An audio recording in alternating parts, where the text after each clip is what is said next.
chapters for plant physiology?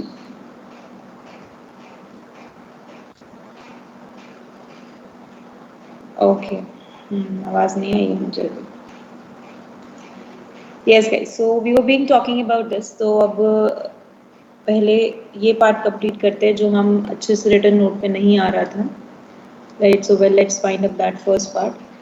Right, put it, and then we will start with the next part. उसके बाद शुरू करेंगे. Right. अब बाकी क्लासेस में बिल्कुल सही चला है तब से. Right, तो let's hoping कि आज भी कोई डिस्टर्बेंस ना हो. ओके गाइस, so हमने मॉलिक्यूलर बेसिस ऑफ इनहेरिटेंस में हमने स्टार्ट किया था डीएनए स्ट्रक्चर के साथ. And we say that DNA जब हमने स्टेट किया था तो हमने कहा था DNA is deoxyribonucleic acid.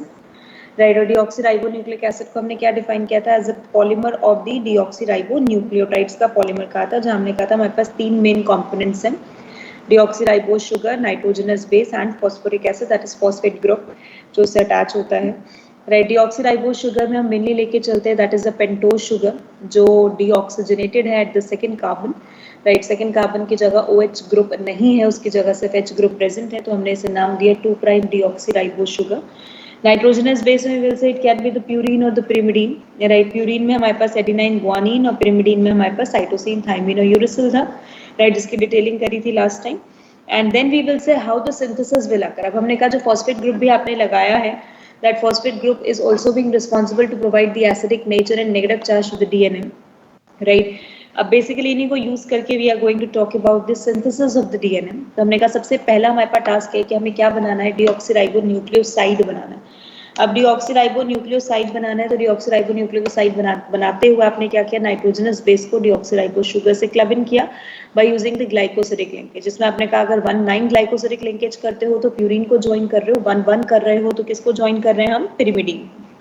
Once we form the deoxyadenosine, deoxyguanosine, deoxycytidine, deoxythymidine, उसी के बाद हमने कहा अब टास्क किसका है? that we have to go for the formation of deoxyribonucleotide, that is DNMPs बनाना, न्यूक्लियोसाइड मोनोफॉस्फेट को फॉर्म करना. राइट, जहां आपने फॉस्फोरिक एसिड को कनेक्ट किया, फॉस्फोरिक एसिड को कनेक्ट करते time you say that you form the phosphodiester, नहीं फॉस्फोएस्टर बॉन्ड. गलती नहीं करनी है इसके अंदर. We form the simple phosphoester bond क्योंकि पहली बार अभी एस्टेरिफिकेशन कराया गया है. राइट, तो अब हमने कहा यहाँ पर या तो डीऑक्सी एडिनाइलेट बन जाएगा या डीऑक्सी ग्वानाइलेट, साइटिडाइलेट या थाइमिडाइलेट. राइट, और अगर मोनोफॉस्फेट के हिसाब से लिखते हो तो adenosine monophosphate, guanosine monophosphate, cytidine monophosphate या फिर थाइमिडीन मोनोफॉस्फेट. राइट, अब टास्क ये था कि आपने जो डीएनएमपी रेडी कर लिए हैं इनका एक पॉलीमराइजेशन करना था और पूरा एक सिंगल स्ट्रैंडेड डीएनए सबसे पहले फॉर्म करना था. फिर सिंगल स्ट्रैंडेड डीएनए को हम double helical model double stranded DNA के हिसाब से बनाएंगे. राइट, तो अब मैंने कहा यहाँ पर अगर हम इसका पॉलीमराइजेशन करते हैं तो पॉलीमराइजेशन कैसे किया था? 3' OH of the first nucleotide pose the nucleophilic attack on the 5' phosphate at the second nucleotide. Means attack कौन कर रहा है? 3' OH 5' फॉस्फेट पे अटैक कर रहा है. तो बॉन्ड कौन सा बना? 3' 5' फॉस्फोडायस्टर बॉन्ड, बिकॉज यू फॉर्म दी फॉस्फोडायस्टेरिफिकेशन. आपने ऑलरेडी एस्टेरिफाइड फॉस्फेट के साथ एक बार फिर से उसका एस्टेरिफिकेशन किया है, इसीलिए आपने उसे नाम दिया फॉस्फोडायस्टेरिफिकेशन. 3' to 5' फॉस्फोडायस्टर बॉन्ड. और डायरेक्शन ऑफ पॉलीमराइजेशन क्योंकि हमेशा पहला जो होगा उसका 3' ही अटैक पोज करेगा तो उसका 5' फ्री होगा, लास्ट वाले का 3' फ्री रहेगा. तो हमने कहा direction of polymerization is 5' to 3'. Right, now अब उसी के बाद हमने पढ़ा bead on stick model. Bead on stick model में हमने क्या डिफाइन किया था कि जो बीड्स बनाए थे दे आर द शुगर और जो स्टिक्स बनाए वो बॉन्ड है. राइट, हमने सिर्फ ओरिएंटेशन देखी कि एक साइड पे अगर आप राइट हैंड साइड पे नाइट्रोजनस बेस दे रहे हो तो उसके लेफ्ट हैंड साइड पे आप क्या दोगे? यहाँ पर फॉस्फेट ग्रुप दोगे और फॉस्फेट के एकदम नीचे क्या दोगे? आप OH ग्रुप दोगे. राइट, तो ऑन दैट बेसिस हमने देखा mainly glycosidic bond, phosphoester, phosphodiester, hydrogen bonds are responsible to form this. 2 strand बनते जरूर हैं लेकिन दोनों स्ट्रैंड बनते 5' to 3' की डायरेक्शन में है. पोलैरिटी उनकी अपोजिट होती है, इसीलिए आप उसे एंटी पैरेलल नेचर कहते हो. राइट, लेकिन पॉलीमराइजेशन की डायरेक्शन दोनों की सेम रहती है, that is 5' to 3' only. And base pairing is complementary base pairing, जिसके बेसिस पे हमने कुछ पॉइंट्स भी बनाए थे कि नाइट्रोजनस बेसिस जितने हैं उतनी ही डीऑक्सीराइबोज शुगर है, उतने ही फॉस्फेट है. इसका मतलब उतनी ही ग्लाइकोसिडिक बॉन्ड और उतने ही फॉस्फोएस्टर बॉन्ड्स हमारे पास प्रेजेंट है. फॉस्फोडायस्टर दोनों स्ट्रैंड में से एक कम हो जाएगा तो टोटल 2 कम हो गए. नाइट्रोजनस बेस पेयर हाफ हो गए और हाइड्रोजन बॉन्ड डिपेंड करता है कि डीएनए 80 रिच है या फिर डीएनए हमारे पास जीसी रिच है। फिर उसके बाद हमने कहा कि वॉटसन एंड क्रिक का मॉडल देखा, तो वी से double helical model, right. Double helical model वहां तक क्लियर है सबको? सबसे पहले पॉइंट रिवाइज हो गया पूरा अच्छे से, right. Now double helical model में हमने क्या कहा कि the two strands which are being united together show the right handed coiling. Plectonemic coiling को शो करता है कि दोनों स्ट्रैंड पहले जुड़ चुके हैं, पूरा डबल स्ट्रैंडेड स्ट्रक्चर बन चुका है, अब वो दोनों स्ट्रैंड्स राइट हैंड कॉइल होंगे, that is show the plectonemic coiling.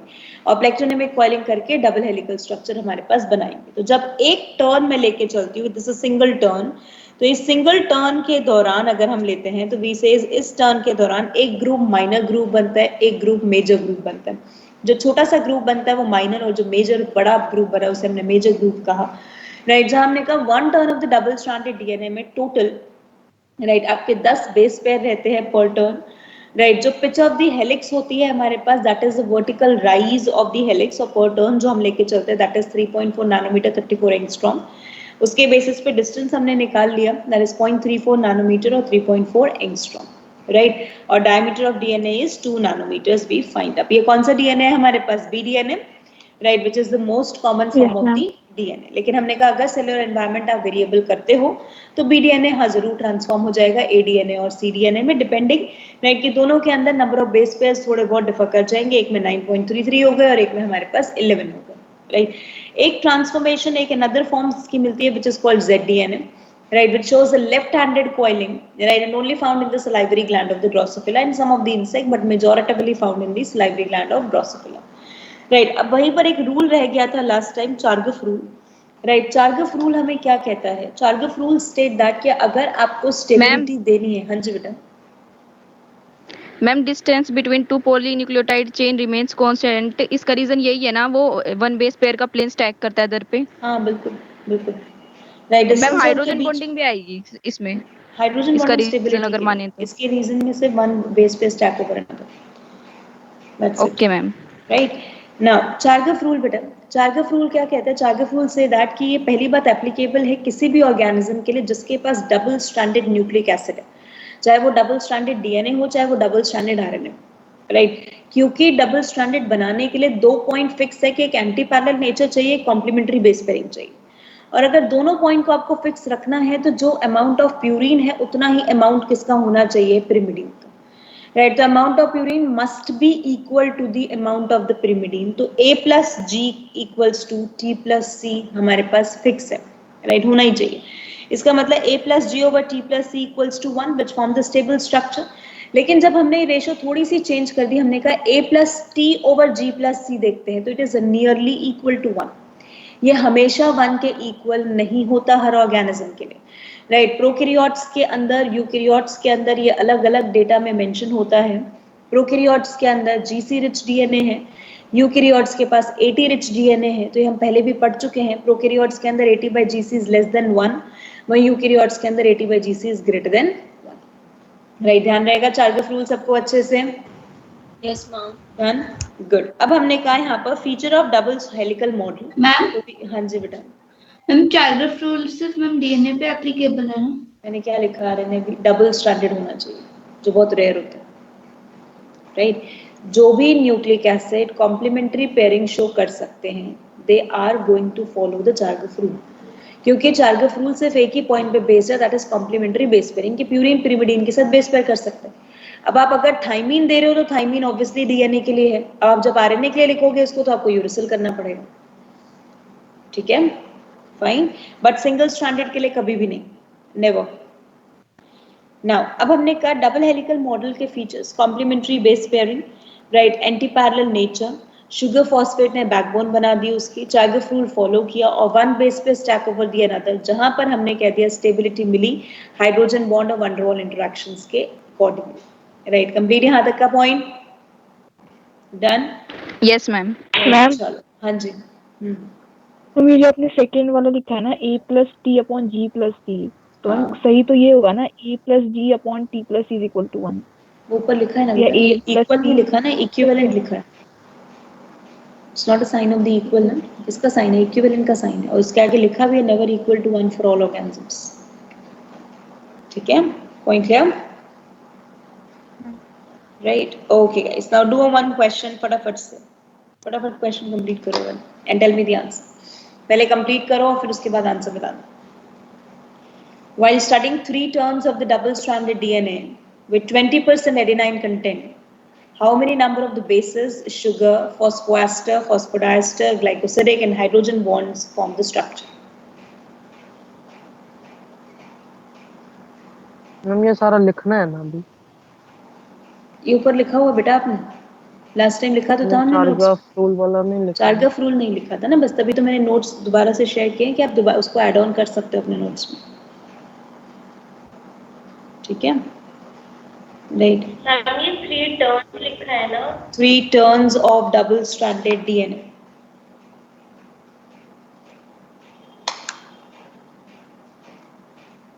जल्दी से.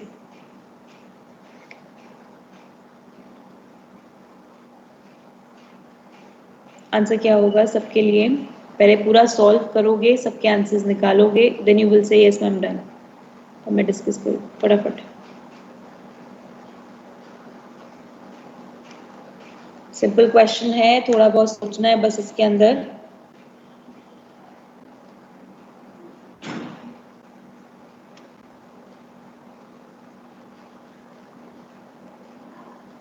एडेनिन कितना परसेंट है? 20% adenine.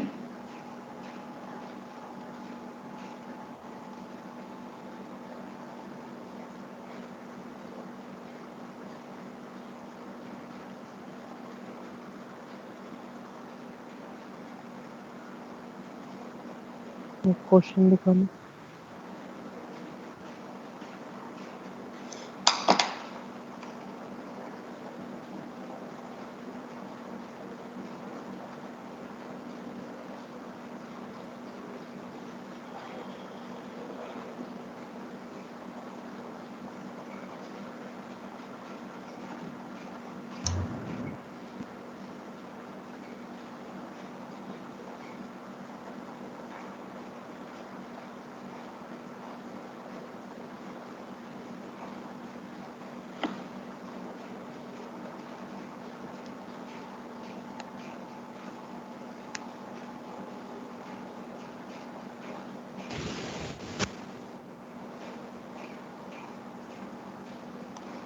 हाँ जी guys.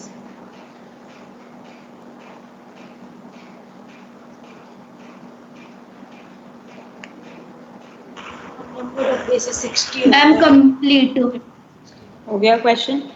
Number of ma'am. Basis कितने आ रहे हैं? 60 Okay. Number of sugar, 60 glycosidic bond, 60 phosphoester, phosphoester 60 dies phosphodiester, 58 hydrogen, 130 78. Fine. Yes, everyone. How many of you completed? कितनों ने कर लिया है पूरा क्वेश्चन? हर पार्ट हो गया है पूरा अच्छे से?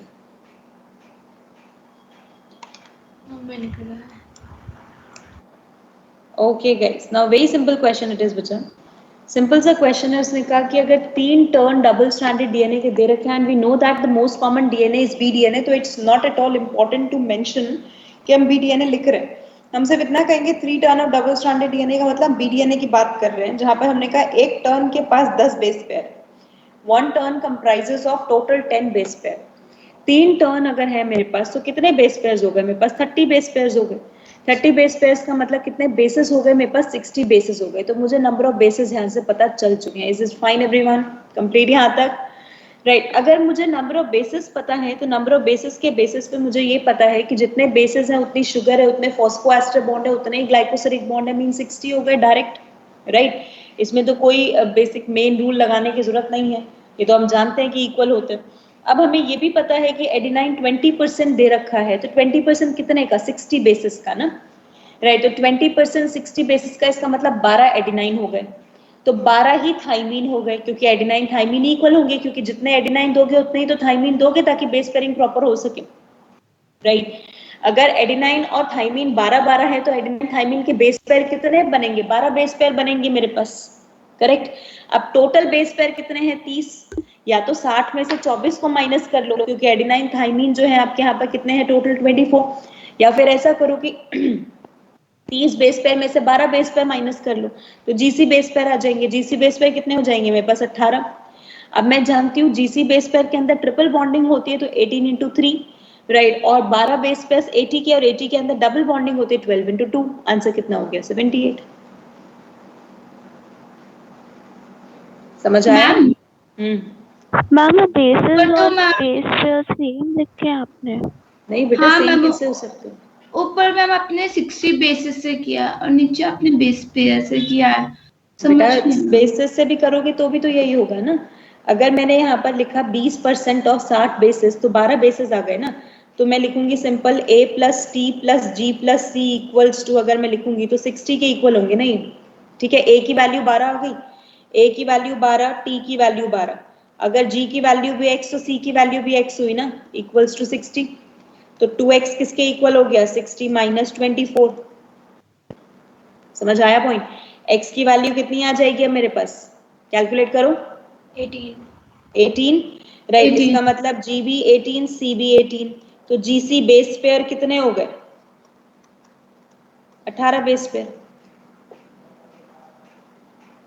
ठीक है, या तो वैसे कर लो फॉर्मूला लगा के या फिर ऐसे कर लो सिंपल। अगर gc बेस पेयर 18 है तो टोटल कितने बेस पेयर थे 30, 30 में से 18 माइनस करोगे तो 80 के बेस पेयर कितने आ गए 12, क्योंकि हाइड्रोजन बॉन्ड तो बेसिस से नहीं निकलेगा ना, हाइड्रोजन बॉन्ड तो बेस पेयर से निकलेगा। जितने बेस पेयर होंगे उस हिसाब से तो हाइड्रोजन बॉन्ड बता पाओगे कितने हाइड्रोजन बॉन्ड है। हाइड्रोजन बॉन्ड तो बेस पेयर बना रहा है ना, बेस थोड़ी बना रहा है। मैम गुआनाइन और साइटोसिन को भी तो 18 बेसिस लिखना था ना, फिर तो लिखा है ना बच्चे 18 बेसिस, तो बेस पेयर 18 हो गए ना। अगर ग्वानीन भी 18 है, साइटोसिन भी 18 है, तो बेस पेयर कितने हुए उनके 36 थोड़ी हुए, 18, हाँ 18 ही तो हुए। राइट, ये G equals to C equals to 18 bases है, नीचे G triple bond C base pair equals to 18 base pair.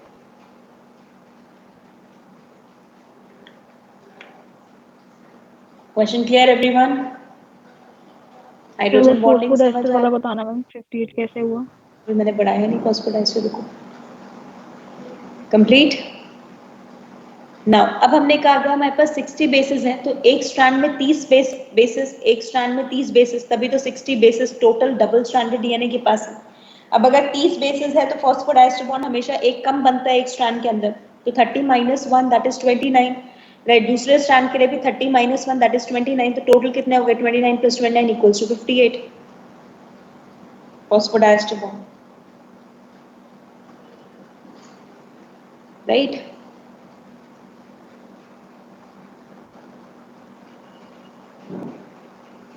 Yes everyone, completed यहाँ तक?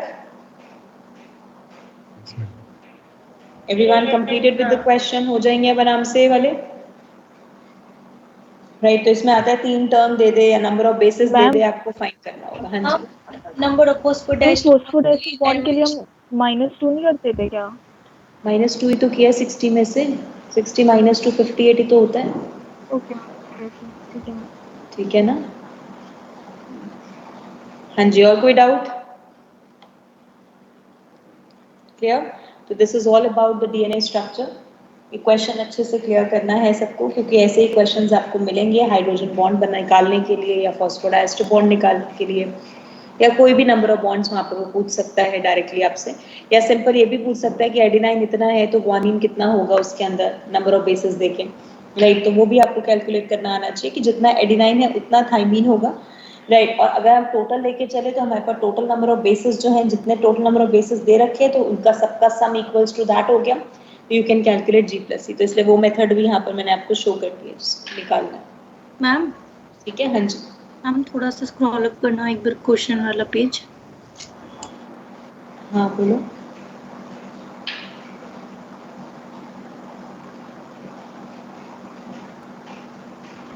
राइट, थैंक यू मैम, हो गया। okay guys, now moving to the next one, packaging of DNA in eukaryotes। तो ये हमने start किया था topic जो इंटरप्ट हो गया था बीच में, कि कोई कंटिन्यू करते हैं हम। Right, packaging of DNA in eukaryotes, फिर प्रोकैरियोट, फिर सेंट्रल डोग्मा। राइट। वो करने के बाद फिर आज का जो टॉपिक है वो स्टार्ट करेंगे, that is about the right search of genetic material. Okay guys, completed यहाँ तक? सबसे पहले एवरीवन डन? स्टार्ट कर ले packaging of DNA nucleotides. Okay guys, now packaging of DNA nucleotides if we will check about it, तो हमने कहा यहाँ पर कि हम ह्यूमन जीनोम में हम देखते हैं, जीनोम का मतलब हैप्लॉइड कंटेंट हो गया हमारे पास, दैट इज 23 क्रोमोसोम्स हो गए, राइट। इन दैट वी से 3.3 into 10 raised to power 9 base pair, right, total हमारे पास ह्यूमन जीनोम कंटेंट में है। तो number of base pair diploid cell में ऑब्वियसली 2n अगर हम लेके चलेंगे तो एक सेट में 3.3 है, तो दूसरे सेट पे भी 3.3, तो टोटल कितने हो गए 6.6 into 10 raised to power 9, right. Plus ही करना है डायरेक्टली, तो 6.6 into 10 raised to power 9 base pairs हमारे पास आ गए, number of base pairs in the diploid cell. अब मुझे पता है distance between the base pair के बीच में जो डिस्टेंस है वो 0.34 नैनोमीटर का है, राइट। तो distance between the base pair is 0.34 nanometer. Now I can calculate the length of the DNA कि कितने नंबर ऑफ बेस पेयर्स हैं into distance between the base pairs, right. तो 6.6 into 10 raised to power 9 into 0.34 into 10 raised to power -9, क्योंकि मैं metres में directly calculation करूंगी, तो I get the value as 2.2 meters. इसका मतलब अगर मुझे इस 2.2 मीटर डीएनए को 10 raised to power -5 न्यूक्लियस के साइज में डालना है, तो I need to package it, right, to so as to reside inside the right nucleus के अंदर मैं इसे डाल सकूं। और वो मैं पैकेजिंग किस दो एक्टिविटी के बेसिस पे करती हूँ, 2 पॉइंट, या तो एक एसिडिक नेचर डीएनए का और एक डीएनए का नेगेटिव चार्ज। ये दो प्रॉपर्टीज डीएनए की ऐसी हैं जो असिस्ट करती हैं हमें कि हम डीएनए को आराम से राइट पैकेज अप कर सके और न्यूक्लियस में इसको वापस रख सके, राइट। तो अब उसके लिए हमने कहा कि पैकेजिंग अगर मुझे करनी है तो वो दो प्रॉपर्टी पे बेस्ड है, एसिडिक नेचर और नेगेटिव चार्ज पे। मींस पैकेजिंग करनी किसके थ्रू है, using the basic proteins, right, और पॉजिटिवली चार्ज प्रोटीन। तो वो बेसिक और पॉजिटिवली चार्ज प्रोटीन हमारे पास कौन से हैं, histone protein. And we know histone protein are rich in the lysine and arginine, तभी हम उन्हें पॉजिटिवली चार्ज का नाम भी देते हैं। अब जो हिस्टोन प्रोटीन है हमारे पास वो 4 है total, H1, H2, H3 and H4, right. 4 different type के हिस्टोन प्रोटीन प्रेजेंट है, राइट। अब यही 4 डिफरेंट टाइप के हिस्टोन प्रोटीन से हम एक एक करके स्टेप स्टार्ट करेंगे। तो सबसे पहला स्टेप हमारे पास आता है बच्चा फॉर्मेशन ऑफ क्रोमैटिन। यहाँ तक हमने कर लिया था last time, right. Formation of chromatin से स्टार्ट करते हैं। कंप्लीट यहाँ तक पार्ट डन है, राइट। अब हमने कहा जब हमने क्रोमैटिन की फॉर्मेशन की तो हमने फॉर्म किसको किया, हिस्टोन ऑक्टेमर को। हिस्टोन ऑक्टेमर मेरे पास क्या है, हिस्टोन ऑक्टेमर वो है जिसमें हमने 8 यूनिट हिस्टोन प्रोटीन के दिए हैं, बट वो 8 यूनिट जो हिस्टोन प्रोटीन के दिए जा रहे हैं, राइट, उसके अंदर आपने H2, H3 और H4 को इंक्लूड किया, H1 को इंक्लूड नहीं किया है। तो 2 यूनिट आपके H2 की डाइमर के हो गए, दैट इज H2 है H2B, राइट। 2 H3 के हो गए और 2 H4 के हो गए, forming the complete unit as histone octamer. Clear? ऐसे आपने बहुत सारी बॉल्स हिस्टोन ऑक्टेमर की अपने पास रेडी कर ली and the DNA start wrapping around it. ये डीएनए आपने लिया, ये इसके अराउंड कर्ल करना शुरू कर दिया, पूरा का पूरा कर्ल होता चला गया जब तक राइट इसकी लेंथ बची, तब तक हम यहाँ पर हिस्टोन ऑक्टेमर इसमें डालते रहे, राइट। अब पॉइंट ये था जितने सेगमेंट पे हिस्टोन ऑक्टेमर थे उतने सेगमेंट पे तो डीएनए प्रिजर्व हो गया हिस्टोन के थ्रू, पैकेज हो गया। लेकिन जो डीएनए बीच में आ गया 2 हिस्टोन ऑक्टेमर के, वो बेसिकली पैकेज अप नहीं हो पाया। उस डीएनए को जिसको आप पैकेज अप नहीं कर पाए, जो सिर्फ 2 हिस्टोन ऑक्टेमर्स के बीच में प्रेजेंट था, राइट, उस डीएनए को आपने नाम दे दिया linker DNA. What we name that DNA as linker DNA. उस लिंकर डीएनए को क्योंकि हिस्टोन ऑक्टेमर अपने पास नहीं ले पाया, तो उसको बेसिकली पैकेज अप किया H1 प्रोटीन ने। किसने पैकेज अप किया, H1 protein, right. And H1 protein is now named as a linker protein. H1 protein को हमने नाम दे दिया लिंकर प्रोटीन। हमने कहा H1 प्रोटीन ने इसको पूरी तरीके से रैप अप कर लिया, इसको पूरी तरीके से प्रिजर्व कर लिया, इसे लिंकर प्रोटीन कहा। और वो यूनिट जिसमें हमने histone octamer with wrapped DNA लिया है, इस यूनिट को हमने नाम दिया न्यूक्लियोसोम। तो न्यूक्लियोसोम कंप्राइजेस ऑफ, न्यूक्लियोसोम और एनयू बॉडी, इसके अंदर क्या आता है, हम कहते हैं इसके अंदर हिस्टोन ऑक्टेमर तो है ही है, प्लस 1/3/4 टर्न ऑफ डीएनए। जब डीएनए टर्न कर रहा था तो पूरा एक टर्न कंप्लीट किया और फिर 3/4 टर्न को कंप्लीट किया, राइट। अब ये टर्न वो नहीं है जो डीएनए की हेलिक्स के टाइम बन रही थी, वो डीएनए की अपनी खुद की टर्न थी, वो डीएनए हेलिक्स में है ऑलरेडी। अब वो हेलिक्स टर्न कर रहा है इसके ऊपर, तो वो टर्न हम लेके चल रहे हैं। एंड वी से दैट जो 1/3/4 टर्न डीएनए की आती है, approximately it include 200 base pairs, right. So we say nearly it is going to have the 200 base pairs with it. उसके अंदर उसके अंदर प्रेजेंट है 200 बेस पेयर्स, राइट. और 200 बेस पेयर हिस्टोन ऑक्टोमर के डीएनए जो रैप्ड डीएनए है उस पे हमारे पास प्रेजेंट है. प्लस जो लिंकर डीएनए है जो बच गया 1/4 टर्न, राइट, वो 1/4 टर्न लिंकर डीएनए के फॉर्म में प्रेजेंट है, राइट. तो हमने कहा यहाँ पर 1/4 टर्न जो है हमारे पास डीएनए की वो लिंकर डीएनए में प्रेजेंट है, जिसमें अप्रोक्सीमेट 80 बेस पेयर्स आते हैं, राइट. तो we says the linker DNA is the one जिसमें हमारे पास 1/4 turn I having the 80 base pairs, and 1/3/4 turn के अंदर हमारे पास आ गए 200 बेस पेयर्स. Complete, right. ये हमारे पास पूरा पोर्शन बनता चला गया. जब इस स्ट्रक्चर को मैंने थोड़ा माइक्रोस्कोपिक व्यू में देखा तो it is looking like bead on string structure, like it is a string, right, which is for the whole DNA. और उसके ऊपर जो न्यूक्लियोसोम प्रेजेंट है they are just like the beads, जैसे बीड्स की तरह उसके सरफेस पे प्रेजेंट है. तो हमने इसे नाम दे दिया bead on string structure which is called as the chromatin, right, जिसको हमने डिफाइन किया chromatin, right. And this is basically chromatin, जहां हमने कहा डीएनए जो टोटल 2 नैनोमीटर डायमीटर को कैरी कर रहा था उसको आपने कंडेंस कर दिया, आपने पैकेज कर दिया उसको क्रोमैटिन में चेंज कर दिया जिसका 10 या 11 नैनोमीटर का साइज होता है, right. Yes guys, chromatin clear सबको अच्छे से? Yes ma'am. नोट हो गया, right. And as we very well know बच्चा, क्रोमैटिन हमें इंटरफेजिक सेल में या माइटोसिस के बाद मिलता है, क्योंकि प्रोफेज में तो कंडेंसेशन हो जाता है लेकिन उससे पहले भी आपको क्रोमैटिन मिलेगा और बाद में टीलोफेज के बाद भी आपको क्रोमैटिन ही मिलेगा, राइट. अब पॉइंट ये आता है कि जो एक क्रोमैटिन है इसको हमने कंडेंस कर दिया to form the chromosome. Chromatin का कंडेंसेशन करना ताकि हम क्रोमोसोम बना सकें, राइट, वो हम बेसिकली कर रहे हैं. क्यों? क्योंकि हमें प्रोफेज के टाइम पे इसका कंडेंसेशन करना ही करना है, राइट, ताकि हम इसको और कॉम्पैक्ट बना सकें, राइट. तो अब वही मुझे करना है. हाँ जी मैम आप लिखवा के नहीं करोगे? करवाऊंगी बेटा, ये टॉपिक के मैम बाद. इसमें बहुत मुश्किल हो रही है करने में. बच्चा इस टॉपिक के बाद, सेंट्रल डोगमा के बाद we are going to write the things, उसके बाद स्टार्ट करेंगे रिटर्न वाला पार्ट. मैम लिखने और समझने में साथ साथ में दिक्कत आ रही है बहुत. तो आप लिख लो अभी, I am giving you minute, जो रह गया वो नोट डाउन कर लो.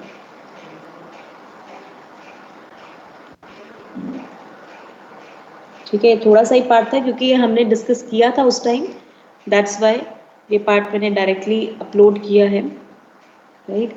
रेस्ट ऑफ द पार्ट तो हम लिख के ही कर रहे हैं आगे.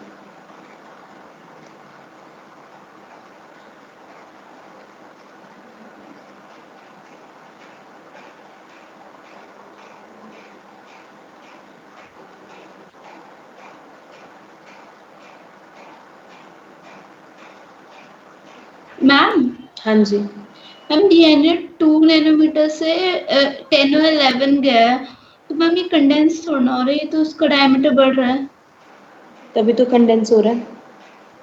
अच्छा. कंडेंस का क्या मतलब है? कंडेंसेशन का क्या मतलब होता है कि आपके पास एक लंबा सा स्ट्रक्चर था, आपने उसको धीरे धीरे छोटा करते चले गए. छोटा इन सेंस की लेंथ नहीं काट सकते थे, तो इसलिए आपने उसको क्या कर दिया, उसकी पैकेजिंग इतनी कर दी कि उसको हाईली कंडेंस कर दिया, सुपर पैकेज कर दिया उसको. ओके. ठीक है ना. तो हम लेंथ के साथ कोई ऑल्टरेशन नहीं कर सकते, इसलिए हम उसके डायमीटर के साथ ऑल्टरेशन करते हैं. यस गाइस, कंप्लीटेड है यहाँ तक पॉइंट? मतलब पहले पतला धागा सा था फिर बाद में गोला बना दिया उसका. हाँ बिल्कुल बिल्कुल. अभी गोला बनाया नहीं, अभी तो गोला बनाएंगे. खैर अभी तो वो धागे में सिर्फ गांठ लगी है. ठीक है, राइट. ओके गाइस, ना अब हमने कहा यहाँ पर कि जो हमारे पास क्रोमैटिन है वो क्रोमैटिन का, अब मुझे जो आपने कहा कि हाँ हमें गोला पूरा बनाना है वो हम करने वाले हैं कि हम क्रोमैटिन से क्रोमोसोम बनाने वाले हैं. तो अब क्रोमैटिन से क्रोमोसोम कैसे बनाएंगे? हमारे पास क्रोमैटिन था 10 नैनोमीटर का, इसको वापस मैंने पैकेज अप किया, फिर से मैंने इसकी कॉइलिंग की, लेकिन एक कॉइल के ऊपर कॉइल हो रहा है इसलिए मैंने इसे सुपर कॉइलिंग कहा. तो क्रोमैटिन का मैंने फिर से कॉइलिंग किया, कॉइलिंग पे कॉइलिंग की, दैट इज सुपर कॉइलिंग की. एंड सुपर कॉइलिंग करने के बाद we have the formation which is called solenoid. इसे हमने नाम दे दिया. 30 नैनोमीटर का हमारे पास सोलेनॉइड बना. फॉर 30 नैनोमीटर्स में हमने सोलेनॉइड बना दिया. तो हमारे पास जो क्रोमैटिन था जिसका डायमीटर 10 नैनोमीटर का था, उसकी पैकेजिंग करके हमने यहाँ पर सोलेनॉइड बनवाया which is of 30 nanometer, right. अब जो सोलेनॉइड हमारे पास बना है राइट, जैसे आप फिजिक्स में पढ़ते हो सोलेनॉइड जो होता है सेम वही स्ट्रक्चर, उसकी सुपर कॉइलिंग की फिर से, और फिर मेरे पास सुपर सोलेनॉइड बन गया जिसका डायमीटर हो गया 300 नैनोमीटर का। तो मैंने डायमीटर का और बढ़ा दिया, इसका मतलब मैंने उसे और कंडेंस कर दिया, उसकी और ज्यादा पैकेजिंग कर दी है, राइट, और उलझा दिया उसको, स्ट्रक्चर को, सिंपल समझ सकते हो, राइट। तो क्रोमैटिन से पहले बनाया सोलेनॉइड, सोलेनॉइड से बनाया सुपर सोलेनॉइड, फिर उसके बाद और उसका कंडेंसेशन करना था तो मैंने नॉन हिस्टोन प्रोटीन्स को यूज करा, और नॉन हिस्टोन प्रोटीन को यूज करके इसकी सुपर पैकेजिंग कराई और बना दिया क्रोमैटिड, जिसे आप कहते हो 700 नैनोमीटर का। तो एक अल्फाबेट चेंज करने से देखो पूरा नैनोमीटर चेंज है उसका। क्रोमैटिन इज 10 नैनोमीटर, जो सुपर पैकेज होने के बाद, राइट, हमारे पास क्रोमैटिड में चेंज होता है जिसका डायमीटर हमारे पास 700 नैनोमीटर का होता है, राइट, जैसे आप कॉम्पैक्शन कह रहे हो क्योंकि आप कॉम्पैक्ट कर रहे हो चीज को, बिकॉज हम ये जानते हैं ये स्टेप पूरा का पूरा condensation of chromatin to form chromosome, अगर सेल साइकिल सेल डिवीजन सबको याद है तो ये स्टेप हम बेसिकली कैरी आउट करते हैं ड्यूरिंग दी, राइट, प्रोफेज। इसका मतलब उससे पहले आप इंटरफेज करा चुके हो, इंटरफेज में आप एस फेज मेनली आप करा चुके हो, क्योंकि आप उसमें से एस फेज करा चुके हो इंटरफेज की। जब एस फेज कंप्लीट हो चुकी है तो ऑब्वियसली हमें ये स्टार्ट करना है एस फेज करने के बाद, राइट, कि अब हमें यहाँ पर स्टेट करना है कि जब आपने एस फेज करा दिया तो एस फेज के टाइम आप क्रोमैटिन का डुप्लीकेशन कर चुके हो। तो अब आपका यहाँ पर जब क्रोमैटिड बनेगा तो वो एक क्रोमैटिड नहीं, दो क्रोमैटिड बनेंगी, मींस दोनों क्रोमैटिड ने सेम पाथ फॉलो किया, दो क्रोमैटिड बनाई, और दोनों क्रोमैटिड क्योंकि सेंट्रोमियर से ज्वाइन थे, और सेंट्रोमियर से ज्वाइन होने के बाद उन्होंने मेटाफेजिक क्रोमोसोम बना दिया। तो क्रोमोसोम का डायमीटर कितना हो गया टोटल, एक क्रोमैटिड 700 नैनोमीटर, ये क्रोमैटिड 700 नैनोमीटर, ये क्रोमैटिड 700 नैनोमीटर, तो टोटल कितना हो गया मेरे पास 1400 नैनोमीटर, राइट। तो वी सेज मेटाफेज, इसीलिए तो लिखी है लाइन एनसीईआरटी ने मेटाफेज में, और हमने भी लिखी थी कि that during the metaphase the chromosome is the shortest and the thickest structure, सबसे थिक है और सबसे छोटा स्ट्रक्चर, राइट। उससे पहले हमारे पास कौन था, क्रोमैटिन था जो 10 नैनोमीटर, उससे पहले कौन था हमारे पास, डीएनए था। तो हमने सिंपल सा कहा genes are present on DNA, DNA is packaged to form the chromatin, chromatin is going to coil up to form the chromosome, right? So this is being the whole chain which is being forming up. Yes guys, complete यहाँ तक का point, concept समझ आया? Yes ma'am. Right. Now अब हमने कहा मुझे ये, अगर हम ये पूरा कंसेप्ट पढ़ते हैं कि कंडेंसेशन क्रोमैटिन का हुआ क्रोमोसोम बनने के लिए, तो उस कंडेंसेशन के प्रोसेस के टाइम पे जब हमने क्रोमोसोम बनाया तो दिमाग में आता है कि हमारी बॉडी में तो 46 क्रोमोसोम है, क्या हर क्रोमोसोम के पास 2.2 मीटर का डीएनए? नो, हर क्रोमोसोम के पास 2.2 मीटर का डीएनए नहीं है, रादर टोटल 46 क्रोमोसोम को मिला के 2.2 मीटर का डीएनए बनता है। कैसे, आप ध्यान से देखना, ये मेरे पास 2.2 मीटर का डीएनए था, इस डीएनए को मैंने यहाँ पर जो है बेसिकली एक पैटर्नल डीएनए और मैटरनल डीएनए, दो हमारे पास डीएनए सेगमेंट्स हैं, राइट। तो पैटर्नल डीएनए के अंदर 3.3 into 10⁻⁹ base pair, maternal DNA के अंदर 3.3 10⁻⁹ base pair, means paternal DNA 1.1 meter length का, मैटरनल डीएनए भी 1.1 मीटर लेंथ का। कंप्लीट यहाँ तक। अब मैंने 1.1 मीटर को पहले ही सेग्रीगेट कर लिया था 23 पीसेस के अंदर, 23 पीसेस में। I have segregated it first only in the 23 pieces, right. और टोटल 23 पीसेस को अगर मैं मिला दूं तो उसका अमाउंट ऑफ डीएनए 2.2, जिसमें हो सकता है किसी पीस के पास ज्यादा अमाउंट गया हो, किसी पीस के पास बहुत कम गया हो, किसी के पास मॉडरेट गया हो। जो 23 पीसेस मेरे पास आए हैं वो 23 पीसेस को हमने पैकेज अप किया है और फॉर्म किया है 23 क्रोमैटिन। तो 23 पीसेस को मैंने यहाँ पर पैकेज करके 23 क्रोमैटिन बनाए हैं पैटर्नल से, सेम ऐसे ही मैटरनल से 23 पीसेस के 23 क्रोमैटिन बने हैं। तो कितने क्रोमैटिन हो गए? 46। यही 46 क्रोमैटिन सुपर पैकेज होके 46 क्रोमोसोम में चेंज होते हैं। Is this point now clear? Right? Yes, ma'am. नेटर्नल है, मैम नहीं क्या है हुआ ये? ये वाला। क्या है ये? एन है ये, हाँ, एन की वैल्यू तो है। नेटर्नल है कि पेटर्नल है? पैटर्नल, पैटर्नल फादर के लिए क्या कहते हैं? पैटर्नल। नेटर्नल क्या वर्ड होता है? नाउ अब हम वी सेज बेटा, हमने ये कहा जो टोटल 2.2 मीटर का डीएनए, एक सिंपल कंसेप्ट है 2.2 मीटर का डीएनए, क्योंकि अगर एक डिप्लॉइड सेल है तो उसके पास दो सेट जीनोम के प्रेजेंट है, तो आपने उस डीएनए को क्योंकि 1.1 मीटर 1.1 मीटर की सेम कॉपी तो है, सिर्फ उनके ऊपर जीन्स के अलील्स ही तो फर्क कर रहे हैं, बाकी सब कुछ तो सेम है। तो हमने कहा 1.1 मीटर का डीएनए, 1.1 मीटर का डीएनए, तो we have the paternal DNA and the maternal DNA. जो पैटर्नल डीएनए उसके पास 3.3 × 10⁻⁹ बेसेस हैं, बेस पेयर्स हैं, और हमारे पास मैटरनल के पास भी सेम 3.3 × 10⁻⁹ बेस पेयर। आपने उसका पहले डीएनए को खुद ही सेग्रीगेट कर दिया 23 पीसेस में, फिर उनका पैकेजिंग करके 23 क्रोमैटिन बनाए ताकि टोटल 46 क्रोमैटिन बन सके। Clear everyone now?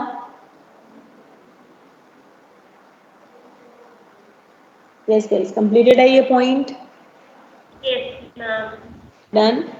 Good. Right, any specific doubt till here? हमें मैम ये कैसे पता चलता मैम है कि मतलब 1.1 46 क्रोमोसोम आया? में एक एक करके।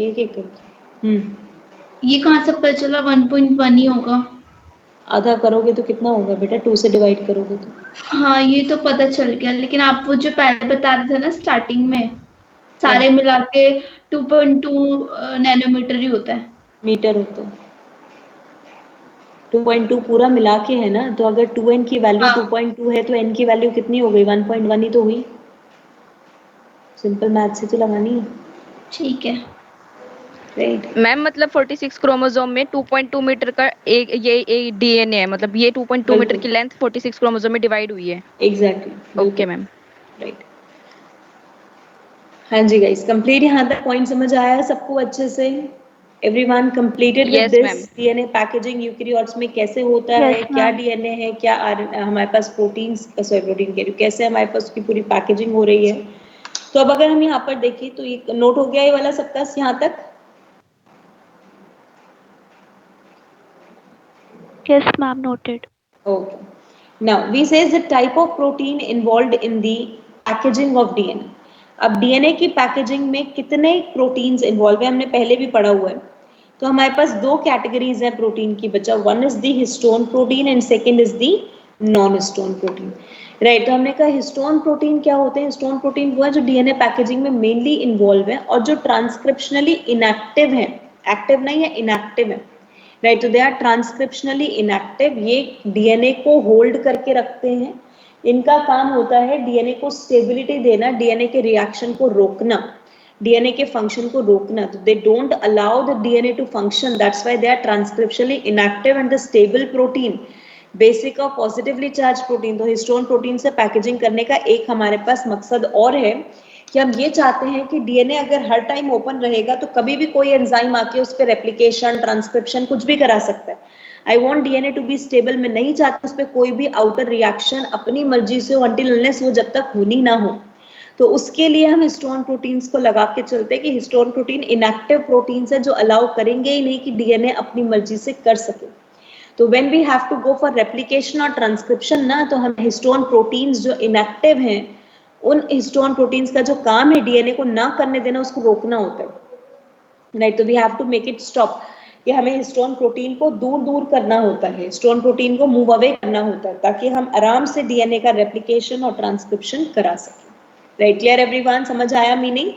राइट, जबकि हमारे पास जो नॉन हिस्टोन प्रोटीन है ये एक्टिव दोबारा बता दो बेटा। हिस्टोन प्रोटीन्स वो हैं हमारे पास जो फंक्शनली इनएक्टिव हैं, जो काम नहीं करने देंगे डीएनए को, क्योंकि डीएनए को स्टेबिलिटी प्रोवाइड करेंगे। तो दे आर द वन कि जब डीएनए को हमें काम नहीं कराना तो हम ज्यादा से ज्यादा हिस्टोन प्रोटीन को टैग करके रखेंगे उसके सरफेस पे। राइट, जबकि हमारे पास नॉन हिस्टोन प्रोटीन वो है जो डीएनए को काम कराते हैं। तो they are the active protein जो ट्रांसक्रिप्शनली एक्टिव है। राइट, एसिडिक है और फंक्शनली एक्टिव प्रोटीन है जो काम कराएंगे डीएनए से। तो अगर डीएनए से काम करवाना है तो कौन से प्रोटीन काम करेंगे हमारे पास? Non histone. और अगर डीएनए को पैकेज करके उसको स्टेबलाइज करना है तो कौन से प्रोटीन काम करेंगे? Histone proteins. ठीक है, right, clear with this point? Right, अब जो नॉन हिस्टोन प्रोटीन है वो क्या काम करते हैं उसके बेसिस पे हम उसे 3 कैटेगरी में डिवाइड करते हैं, structural, enzymatic and regulatory. Fine, तो हमने कहा हमारे पास 3 टाइप्स हो गए इसके, structural, enzymatic and regulatory. Structural वो होते हैं हमारे पास जो डीएनए की सुपर पैकेजिंग में इन्वॉल्व होते हैं। Right, involve in the super packaging. Right, super packaging का मतलब क्या होता है? जब आपने डीएनए से, जब आप क्रोमोसोम बना रहे थे ना क्रोमैटिन से, तो क्रोमैटिन से क्रोमोसोम बनाते टाइम जो सुपर कॉइलिंग हो रही है, जो सुपर पैकेजिंग हो रही है, उस टाइम पे स्ट्रक्चर को स्टेबलाइज करना, वो पैकेजिंग करा के रखना, वो काम स्ट्रक्चरल नॉन-हिस्टोन प्रोटीन्स का, right? So that is a task of the structural non-histone protein to be involved in the super packaging, to be involved in stabilizing the structure, right? Enzymatic non histone proteins वो होते हैं जो enzyme की तरह काम कर रहे हैं, जो कैटालिसिस करेंगे, डीएनए का काम कराएंगे। और डीएनए दो ही काम कर सकता है, एक डीएनए का फंक्शन है ऑटो कैटालिटिक फंक्शन, एक डीएनए का फंक्शन है हेट्रो कैटालिटिक फंक्शन। इसका मतलब या तो वो डीएनए से डीएनए बनवा सकता है या डीएनए से आरएनए बन सकता है। अगर डीएनए से डीएनए बनता है तो कौन सा फंक्शन हुआ हमारे पास? Replication, right? ऑटो कैटालिटिक जब वो अपनी ही कॉपी बना सकते हैं, लेकिन अगर कोई और कॉपी बना सकता है तो क्या नाम हुआ? Hetero catalytic, that is DNA से आरएनए बनाना, that's a hetero catalytic function जो आरएनए पॉलीमरेज कर रहे हैं, राइट? तो DNA polymerase, RNA polymerase are none other than they are the non histone proteins, जिनकी वजह से ट्रांसक्रिप्शन रेप्लिकेशन पूरा होता है, राइट? उसी के बाद आते हैं regulatory non histone protein. Regulatory non histone protein वो हमारे पास जो रेगुलेट करेंगे कि ट्रांसक्रिप्शन अगर चलाना है तो कितने रेट से चलाना है, what is the rate of the transcription. Transcription अगर रन करना है तो वो ज्यादा रेट से चलाना है, कम रेट से चलाना, नहीं चलाना या चलाना है। जैसे हम पढ़ते ना लैकोप्रोन, अगर थोड़ा बहुत ध्यान हो तो उसके अंदर रिप्रेसर प्रोटीन बनता था जो लैकोप्रोन को नहीं चलने देता था। तो भाई उसी तरीके से हमने कहा कि एक्टिवेटर होगा या रिप्रेसर होगा। ये सब के सब बिलोंग करते हैं to the HMG group, and HMG group is the class of enzymes which are working either as activator, repressor, enhancer, silencer। आगे पढ़ाऊंगी आपको ये सब कुछ, राइट? लेकिन अभी हमारे पास वो ग्रुप का नाम क्या है? High mobility group called HMG group, right? Complete everyone, histone non histone protein. Ma'am, हाँ जी मैम स्ट्रक्चरल मैम, फिर तो वो ट्रांसक्रिप्शनली इनएक्टिव हो गया ना ये भी तो। बच्चे, वो सिर्फ सुपर पैकेजिंग में इन्वॉल्व है, दैट्स इट, तो राइट? मैम वो एक्टिव कैसे है फिर? बच्चे वो क्रोमोसोम बना रहे हैं, क्रोमोसोम तो वैसे भी काम नहीं करता। आप तो डीएनए के फंक्शन की बात कर रहे हो ना, तो क्रोमोसोम तो वैसे भी काम नहीं करेगा। क्रोमोसोम में काम करता कौन है? डीएनए काम करता है, और डीएनए के लिए एंजाइमेटिक नॉन हिस्टोन प्रोटीन दिए है ना हमने। Yes ma'am. Clear? Yes everyone, complete यहाँ तक के पॉइंट। क्या क्या है? HMG वो ग्रुप है जिसके अंदर वो प्रोटीन्स है जो या तो एक्टिवेट करते हैं प्रोसेस को या रिप्रेस करते हैं। तो ये पूरा एक ग्रुप है बेटा जिसके अंदर एक्टिवेटर, रिप्रेसर्स, ये सब के सब प्रोटीन्स आते हैं। ओके मैम थोड़ा ऊपर कर लो। हाँ, पहले नोट कर लो एक बार पूरा स्टोन नॉन स्टोन वाला।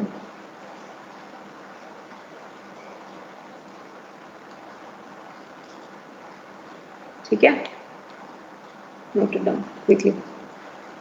स्टार्ट करें आपका टाइप ऑफ क्रोमैटिन। क्रोमैटिन के टाइप तो हमने पहले ही पढ़े हुए हैं, पहले नोट करो। एक मिनट बस रुकना।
Yes, everyone, noted till here?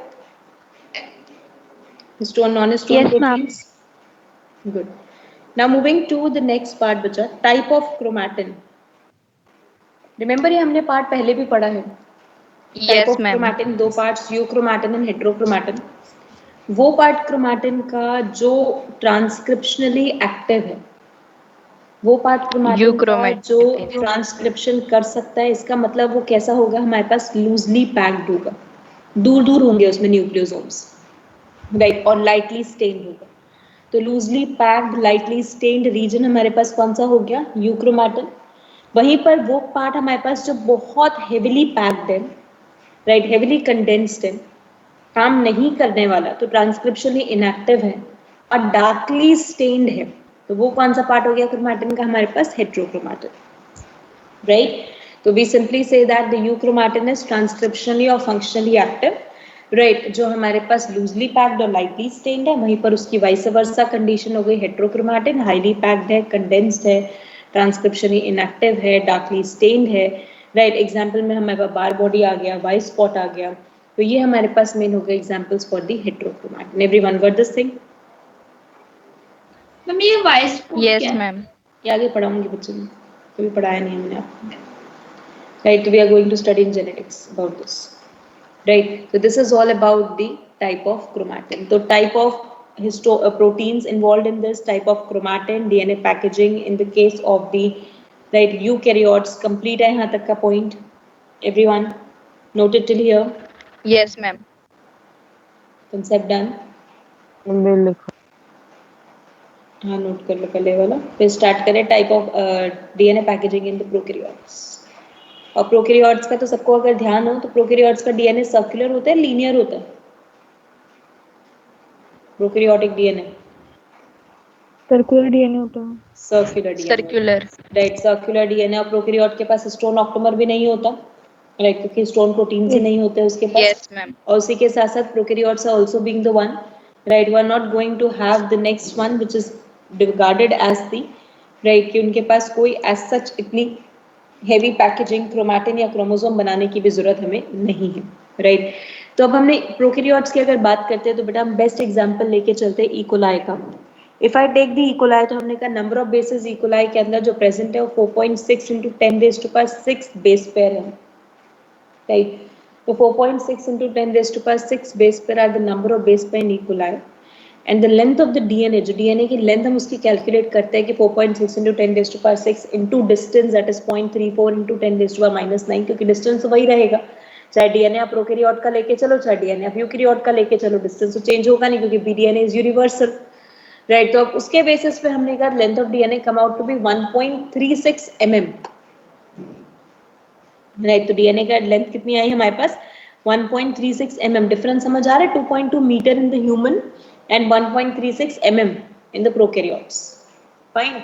अब पॉइंट ये आया कि ये जो डीएनए है हमारे पास, ये प्रोकैरियोट के लिए भी बड़ा है, क्योंकि प्रोकैरियोटिक सेल ऐसा है जिसके पास कोई मेम्ब्रेन बाउंड एनवेलप वाली कोई चीज है ही नहीं, राइट. उसके पास न्यूक्लियस के पास न्यूक्लियर मेम्ब्रेन है ही नहीं, राइट. उसके न्यूक्लियर मेम्ब्रेन अगर उसके सरफेस पे है ही नहीं तो बेसिकली कौन एनवेलप करेगा, तो means it has to reside in the complete cell cytoplasm. उसको सेल साइटोप्लाज्म में रहना है, और अगर सेल साइटोप्लाज्म में रहना है तो प्रोटेक्शन के चांसेस क्या है इसके लिए, ज्यादा, क्योंकि चांसेस किसके हैं हमारे पास, ये बेसिकली किसी भी चीज से इजीली डैमेज हो सकता है, राइट. तो हमने कहा that's why the double stranded DNA which is present in them is circular and naked. Naked का मतलब they are not surrounded by any nuclear envelope, right. तो हम कहते हैं naked circular double stranded DNA. Plus उसके बाद इनके पास कोई हिस्टोन प्रोटीन भी नहीं है, सिर्फ आर्कियोबैक्टीरिया को छोड़ के जिनके पास मिलते हैं. तो हमने कहा यहाँ पर circular close double stranded DNA, जिसको हम सीसीडीएनए इसके नाम देते हैं, दैट इज सर्कुलर है, क्लोज्ड है, डबल स्ट्रैंडेड डीएनए है. उसपे अगर मैं बेसिक नॉन हिस्टोन प्रोटीन्स को यूज करती हूँ for the packaging, non histone protein are basic in the prokaryote, remember this. Non histone protein prokaryote में बेसिक एसिडिक दोनों तरीके से होते हैं, लेकिन जो इन्वॉल्व होते हैं डीएनए पैकेजिंग में वो एसिडिक नहीं, दे आर द बेसिक. तो basic non histone protein packaging में इन्वॉल्व होंगे जिन्हें हम नाम देंगे polyamines. What we name them as the polyamines, याद रहेगा पॉइंट, राइट. और ये पॉलीअमीन्स जब पैकेज अप होंगे तो ये फॉर्म करेंगे with the structure which is called nucleoid, right, and the nucleoid is the one which is called genophore, जिसे हमने नाम दे दिया, प्रो क्रोमोसोम का नाम दे दिया, इंसिपिएंट न्यूक्लियस का नाम दे दिया, right, that's being the one which is defined as the nucleoid. Complete? Ma'am आप लेंथ ऑफ डीएनए में बता रहे थे, आप इसमें कुछ वो बता दें। लेंथ ऑफ डीएनए बेटा वही same 4.6 into 10⁻⁶ base pair into, right, distance कितना होता है 0.34 नैनोमीटर, तो 0.34 into 10⁻⁹ तो you get the value as 1.36 millimetres में मिलेगी, राइट। और उसी के साथ साथ अगर हमने यहाँ पर इतनी लेंथ है तो ये लेंथ न्यूक्लियस में तो जा नहीं सकती, क्योंकि न्यूक्लियस के पास होता ही नहीं है, the length has to move in the cytoplasm. तो साइटोप्लाज्म में कैसे फ्रीली छोड़ देंगे तो बेसिकली कोई भी चीज इस पर अटैक कर सकती है, so for that we have to package it with the help of the basic non-stone proteins। हम न्यूक्लियस में क्यों नहीं जा सकती? न्यूक्लियस होता ही नहीं बेटा इसके पास, प्रोकैरियोटिक सेल में न्यूक्लियस कहाँ होता है? ठीक है, कंप्लीट यहाँ तक? न्यूक्लियोइड होता है ना, तभी तो बनाया न्यूक्लियोइड हमने पैकेज करके, डबल स्ट्रैंडेड डीएनए को ही तो हमने न्यूक्लियोइड बनाया पैकेज अप करके, न्यूक्लियस तो देना ही नहीं आपने, right? Yes guys, everyone completed यहाँ तक? Yes, ma'am. Fine, good, okay everyone. So हमारे पास डीएनए पैकेजिंग इन प्रोकैरियोट्स हो गया। अब चलेंगे last part, central dogma and reverse central dogma. पहले आते हैं सेंट्रल डोग्मा, तो बहुत ध्यान से समझना, राइट, ये दोनों पार्ट, क्योंकि इसी के बाद अब स्टार्ट कर देंगे search of the genetic material.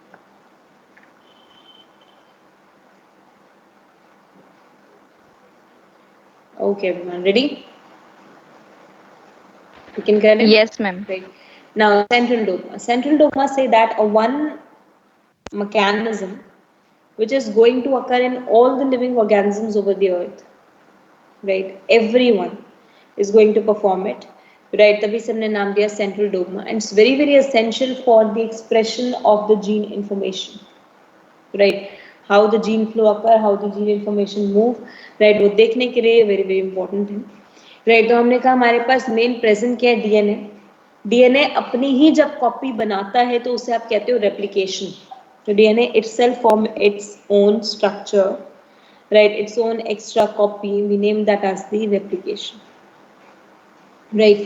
अब ये डीएनए जो है हमारे पास अंडरगो करता है ट्रांसक्रिप्शन, एंड ट्रांसक्रिप्शन करके फॉर्म किसको करता है हमारे पास, आरएनए को। तो DNA will go for the transcription and form the RNA, right? And this RNA will go for the translation to form the protein, fine?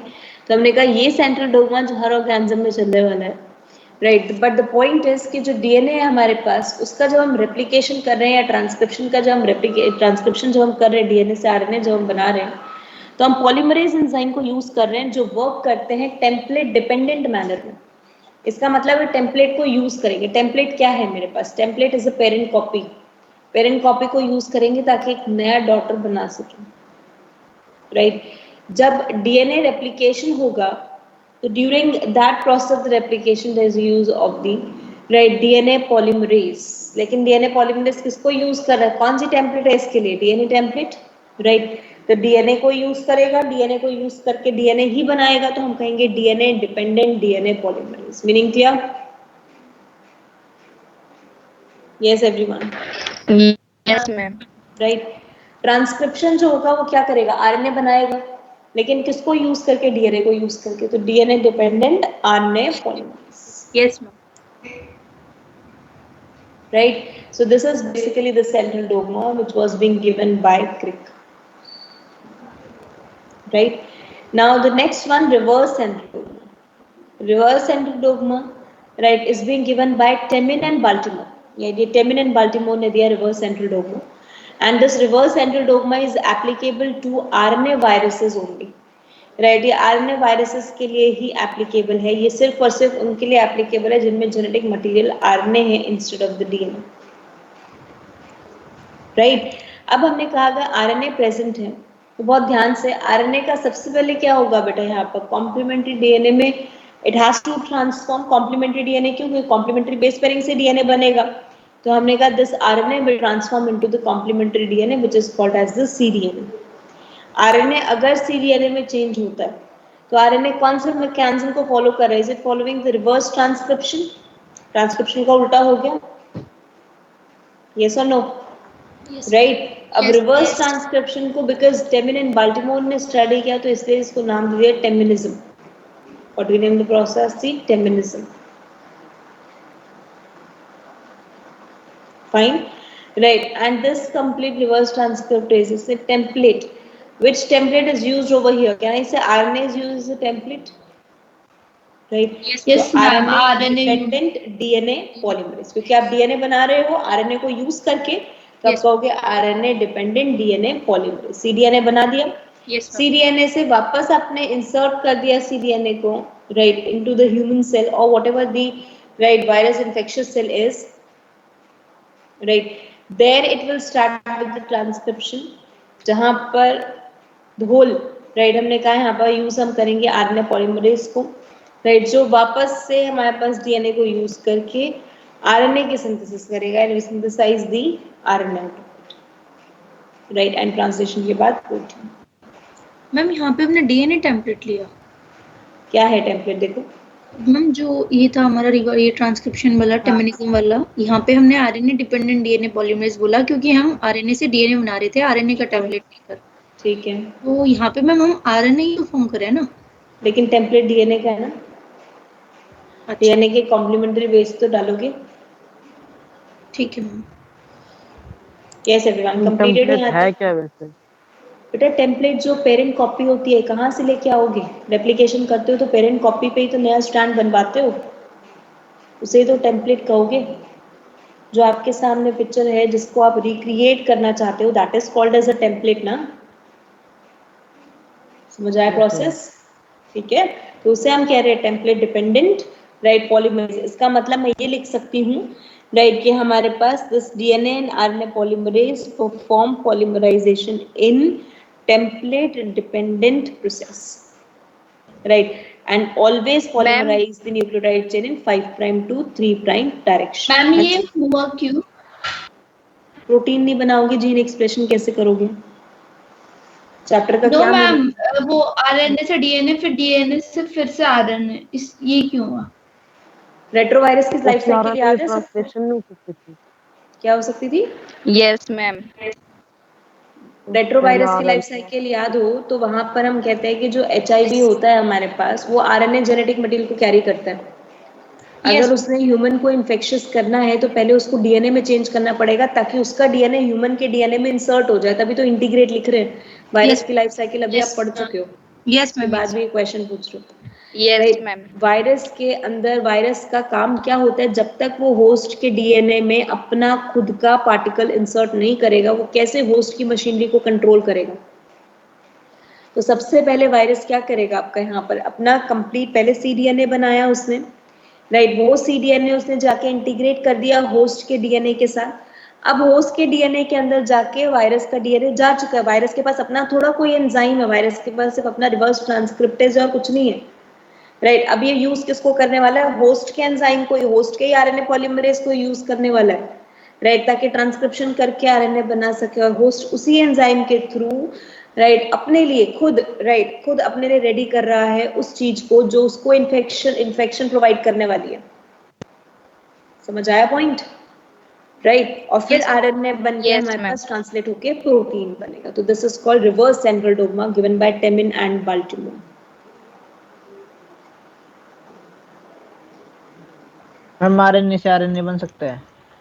हाँ, रेप्लिकेशन करा दो, बिल्कुल बना सकते हो। Okay ma'am. Fine, everyone completed? Central dogma, reverse central dogma, यहाँ तक का पूरा टास्क कंप्लीटेड है, डन है, राइट, गुड। अब बेसिकली हमें स्टार्ट करना है with the next part, right, that is we are going to talk about, right, the whole concept related to, right, search of genetic material, right. तो search of genetic material से start करेंगे, right, but the point is अभी एक urgent meeting का call है, right, तो इसीलिए आपका अभी जो क्लास है, I am winding up at 2 and we are starting the class at 4। ठीक है, राइट। आपका जो एक एक्स्ट्रा क्लास अभी मैंने रखी है 5 to 7, यस मैम। उससे पहले 4 o'clock हम क्लास स्टार्ट करेंगे। मैम 4 to 7 क्लास होगी। 4 o'clock शुरू करेंगे, 4 to 4:45 पहले search of genetic material complete करेंगे, 15 मिनट्स का ब्रेक, और फिर 5 to 6:30 6:45 के अराउंड वो चैप्टर खत्म करेंगे। Okay ma'am. ठीक है, right, complete, yes ma'am. Fine. तो इसीलिए अभी, हाँ जी, क्या? कुछ नहीं है। तो दैट्स वाई अभी के लिए जो है, right, I am winding up the session, right. और इसी सेशन को ही ज्वाइन करना है आपने, राइट। तो मैं एंड नहीं कर रही हूँ इसको, करेक्ट, राइट। तो इसी सेशन को आप वापस से ज्वाइन करोगे at 4 o'clock, everyone done? Yes ma'am. Right, okay Yes, ma'am. guys. Thank you ma'am. Okay everyone, thank you ma'am. okay guys.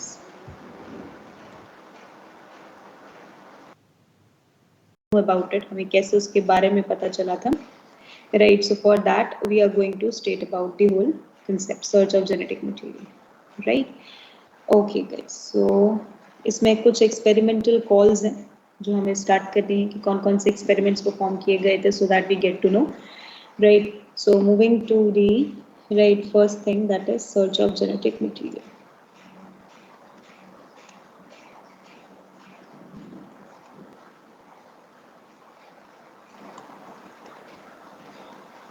Okay everyone, so confusion किसमें है हमें? Confusion is among DNA, RNA and protein, right? In confusion है जिसको हमें डीलअप करना है, right. जिसके लिए सबसे पहला एक्सपेरिमेंटल ट्रायल हमारे पास किया था, that is the Griffith transforming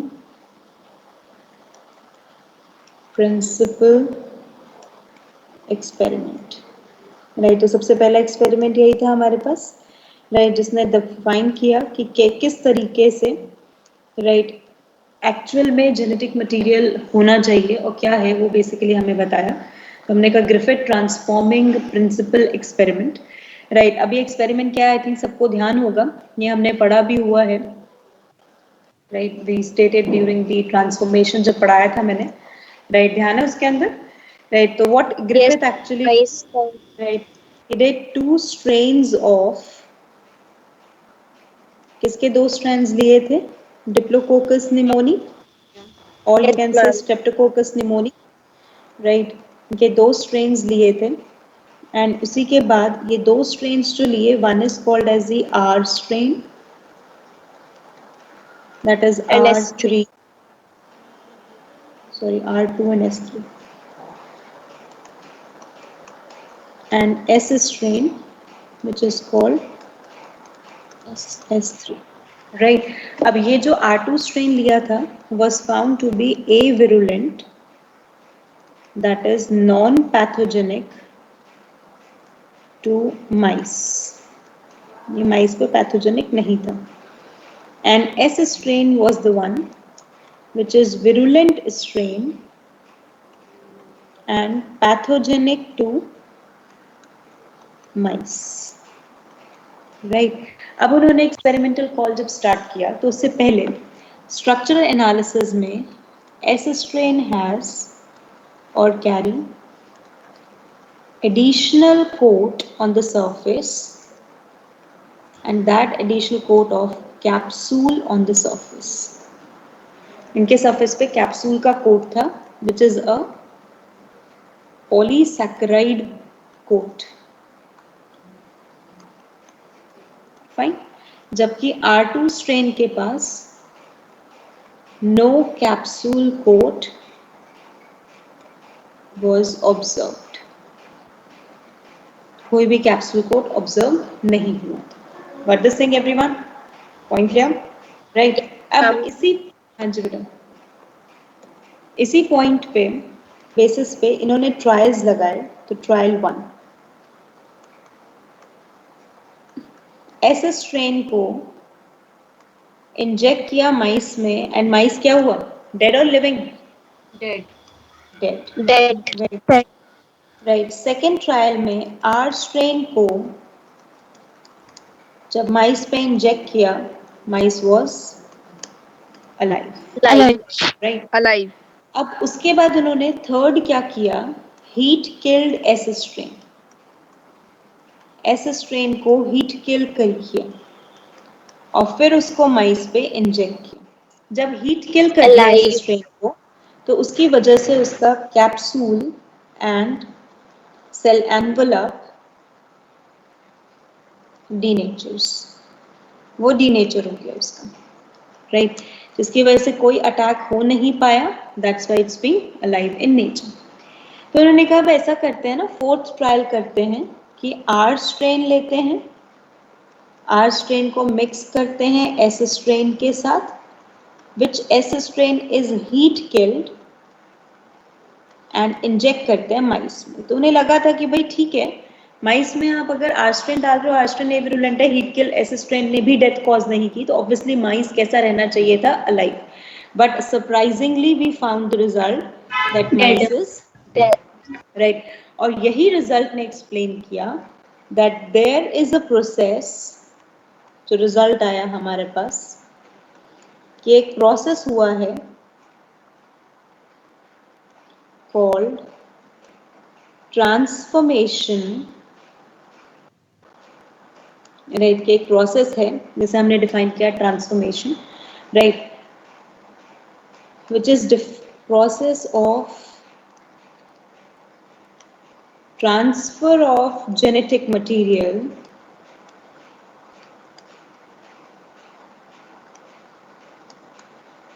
from one bacterial cell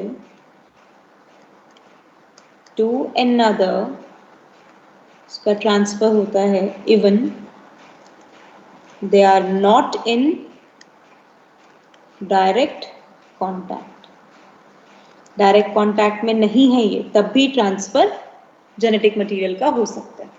सो उसके हिसाब से उन्होंने कहा कि this defines the transfer of transforming principle को, ट्रांसफॉर्मिंग प्रिंसिपल, क्योंकि अब नेचर नहीं पता ना उन्हें, इसका मेन पॉइंट ये, transforming principle from heat killed S strain को कहां पर ट्रांसफर किया, टू आर स्ट्रेन, राइट। तो ट्रांसफर क्या, ट्रांसफॉर्मिंग प्रिंसिपल का हीट किल्ड एस स्ट्रेन से आर स्ट्रेन में, leading to virulence activation in R strain, which cause death of the mice. Is it fine? Everyone got the concept? Right? So this is the one. But the main drawback for this transforming principle का main drawback क्या है हमारे पास, that he was not able to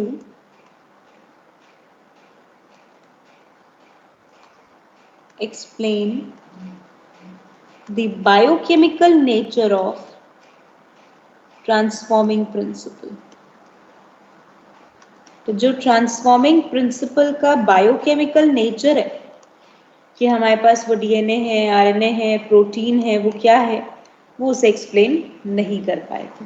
इसलिए ये experiment हमारे पास एक तरीके से प्रूफ नहीं बना, but I can say this experiment become a one guideline जिसके थ्रू मैं आगे की तरफ मूव कर गई कि ठीक है हमारे पास ऐसे प्रोसेस होता है, राइट। तो I get to a fact कि okay the process occur like this. Is this point clear everyone? Yes ma'am. Yes ma'am. Good. अब हमने इसी प्रोसेस को, राइट, जब ये हमें पता चल गया, राइट, कि सबसे पहले जो एक्सपेरिमेंट ग्रिफिथ ने किया और उन्होंने ये सब किया, इसमें ध्यान रखना है बेटा, trial number 4 is the important. 4th trial इनका मेन था जिससे हमें रिजल्ट पता चला था। तो क्वेश्चन बहुत बार आता है, result of which trial actually make the right evidence for this experiment, that is the 4th trial, right. Number यही है, इसी ऑर्डर में याद करना है, चेंज नहीं होना चाहिए। मैम इसमें आर स्ट्रेन विरुलेंट हो जाता है बाद में, आर स्ट्रेन ए विरुलेंट से विरुलेंट हो चुका है जिसकी वजह से माइस की डेथ हो जाती है, राइट। अभी रीजन समझाऊंगी पीछे से इसका क्या है बेसिकली। अब इसी के बाद हमारे पास नेक्स्ट एक्सपेरिमेंट आया which is the biochemical evaluation of transforming principle. Transforming principle का बायोकेमिकल इवैल्यूएशन. अब बायोकेमिकल इवैल्यूएशन का मतलब हमें ये पता करना है कि एक्चुअल में राइट इसकी बायोकेमिस्ट्री क्या है, कैसे हमें पता चलेगा राइट कि ये हमारे पास पूरा एग्जैक्ट एक पूरा एक नेचर है, ये हमारे पास ऐसे होता है. तो we have to go for this biochemical evaluation, जो किसने किया है, परफॉर्म्ड बाय, क्या नाम है, Avery, McLeod and McCarty. Avery, McLeod and McCarthy. ये 3 साइंटिस्ट हैं हमारे पास जिन्होंने इसको शो किया राइट. अब बायोकेमिकल इवैल्यूएशन इन्होंने कैसे किया है राइट, तो they perform this biochemical evaluation using, इसको यूज करके एंजाइम्स राइट. अब पॉइंट आता है कौन से एंजाइम्स को इन्होंने यूज किया, तो they use the enzyme as the proteases, DNAs और RNAs. RNases and राइट, इनको यूज किया. अब इसी इवैल्यूएशन के अंदर बच्चे हमें ये समझना है कि जब हमने कहा कि यहाँ पर ये प्रोटीएज, आरएनएज, डीएनएज को यूज किया तो ये एक्सपेरिमेंट कैसे परफॉर्म किया गया राइट, हाउ कम, क्योंकि हमारे पास बेसिकली बच्चे डिलेमा जो है वो यही है कि या तो प्रोटीन है या फिर आरएनए है या फिर डीएनए. तो इन्होंने क्या किया, इन्हें पता था कि भाई हीट किल्ड एसिस्ट्रेन है, तो हीट किल्ड एसिस्ट्रेन में से ना इन्होंने बायोकेमिकल्स को बेसिकली एक्सट्रैक्ट अप कर लिया राइट. तो बायोकेमिकल्स को एक्सट्रैक्ट किया और उसके बाद उसका पूरा प्रोसेस करना शुरू किया राइट. तो हीट किल्ड एसिस्ट्रेन से किया, जिस कौन सा ट्रांसफॉर्म कर रहा है वो हमें यहाँ पर देखना है. ठीक है, तो देखो अब यहाँ पर मैं एक्सपेरिमेंट इसमें टेस्ट ट्यूब वाइज बनाती चली जाऊंगी और बहुत ध्यान से इसको समझना है. तो this is the experiment 1. Ma'am, हाँ जी, मैम ये एक्सपेरिमेंट हमने क्लासिफिकेशन में नहीं किया था. हाँ ये वाला नहीं किया था बेटा, ग्रिफिथ वाला किया था. अच्छा, ओके मैम. ग्रिफिथ वाला हमने किया था वहाँ पर राइट. तो अब जो बायोकेमिकल इवैल्यूएशन में हम कर रहे हैं ऑफ ट्रांसफॉर्मिंग प्रिंसिपल, तो हम यहाँ कहते हैं they purify biochemicals from heat killed S strain. Heat killed S strain में से बायोकेमिकल्स को प्योरीफाई करते हैं राइट. तो यहाँ पर सबसे पहले डाले बायोकेमिकल्स, इसलिए बायोकेमिकल इवैल्यूएशन भी बोला, फ्रॉम हीट किल्ड एसिस्ट्रेन. पहले वो डाला. हाँ जी बेटा. तो ये जो आरएनए और डीएनए एंजाइम है, ये राइबोन्यूक्लियेज की क्लास में आते हैं. हाँ बिल्कुल, राइबोन्यूक्लियेजेस और न्यूक्लियेजेस की क्लास में आते हैं, rather you can say. Okay ma'am. और एक्सपेरिमेंट ए में इन्होंने डाल दिया प्रोटीएज को, एक्सपेरिमेंट 1 को डाला प्रोटीएज. इसके बाद सेकेंड ट्रायल किया एक्सपेरिमेंट 2, वापस से सेम वही चीजें, purified biochemicals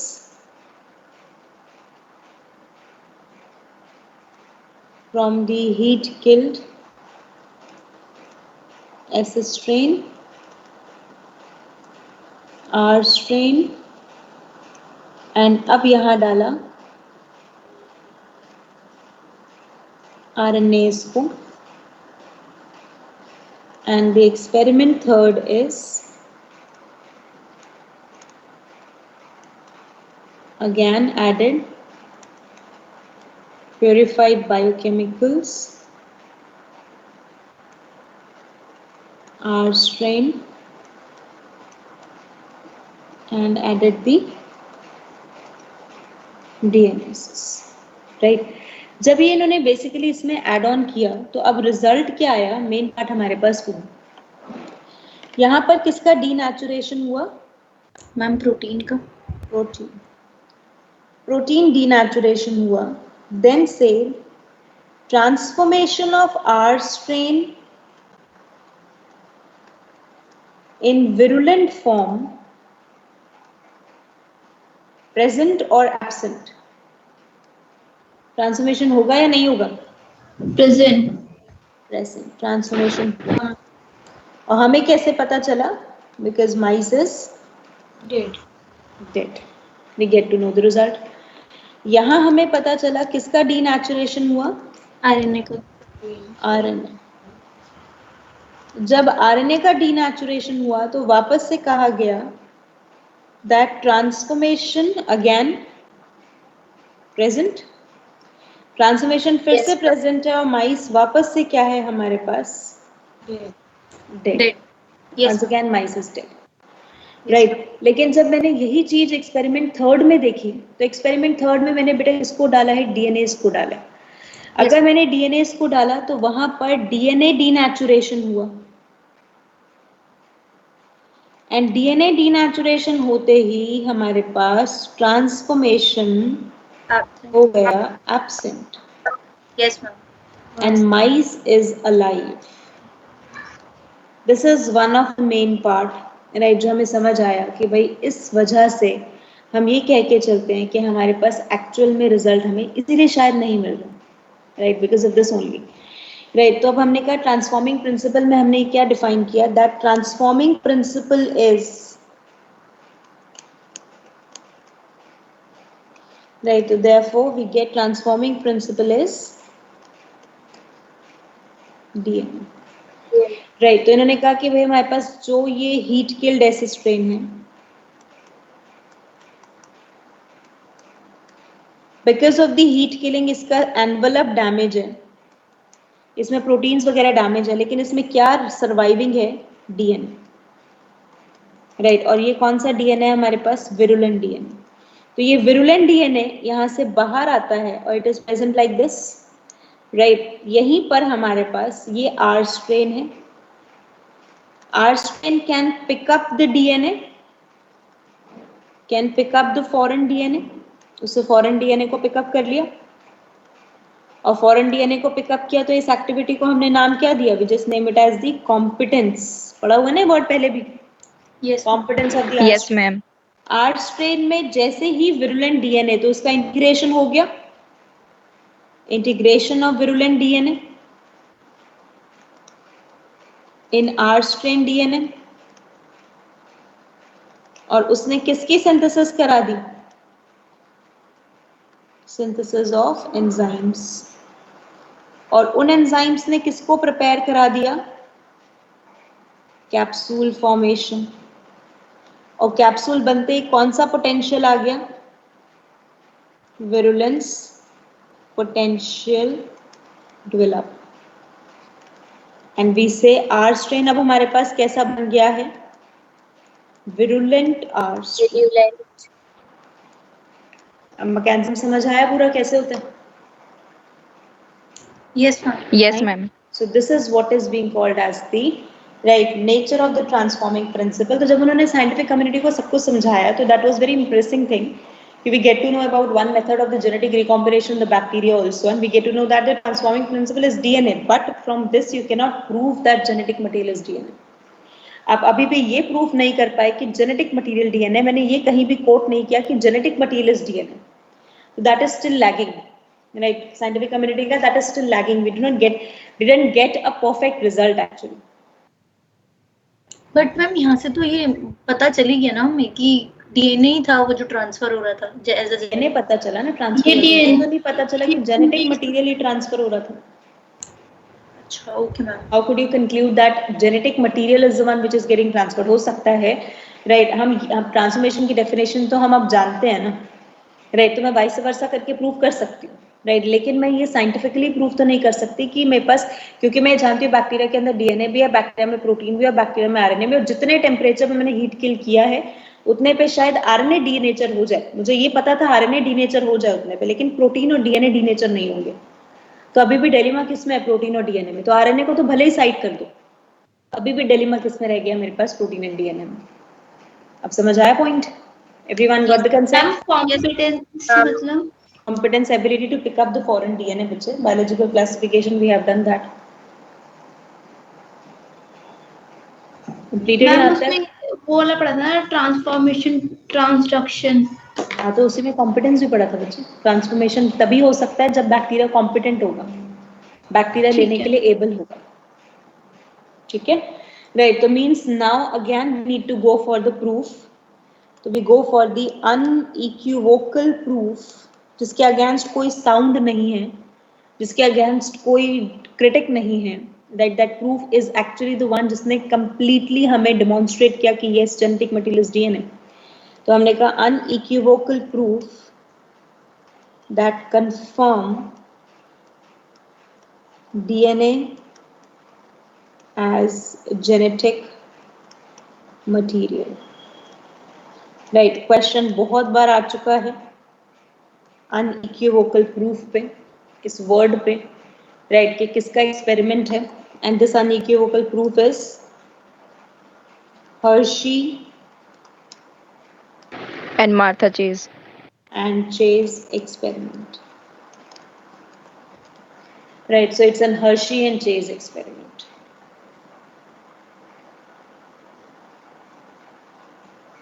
Fine till here, right? अब basically अब हमें यही पढ़ना है कि Hershey and Chase experiment क्या है, कैसे हम इसको करते हैं, and how we are going to complete it up, right? That we are going to start with, right? Start करें?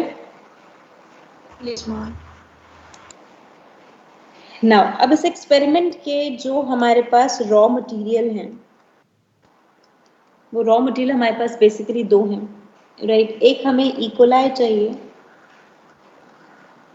Right, and one we need the T2 bacteriophage। Why I have selected T2 bacteriophage? So I need the bacteriophage with lytic cycle, जो perform करता है lytic cycle. तो virus के अंदर अगर ध्यान हो तो दो साइकिल्स होती है, लाइटिक एंड लाइसोजेनिक। Yes, तो जो ma'am. लाइटिक साइकिल को परफॉर्म करते हैं हमें वो चाहिए, तो हमने T2 बैक्टीरियोफाज को लिया है, राइट। एंड उसी के साथ साथ we need radioactive heavy isotopes of sulphur and phosphorus. मुझे इन दो के भी चाहिए। क्यों? क्योंकि I know that the sulphur is forming amino acids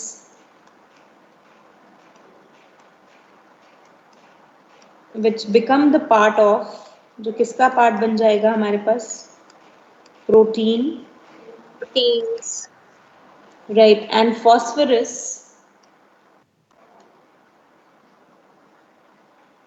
part of the required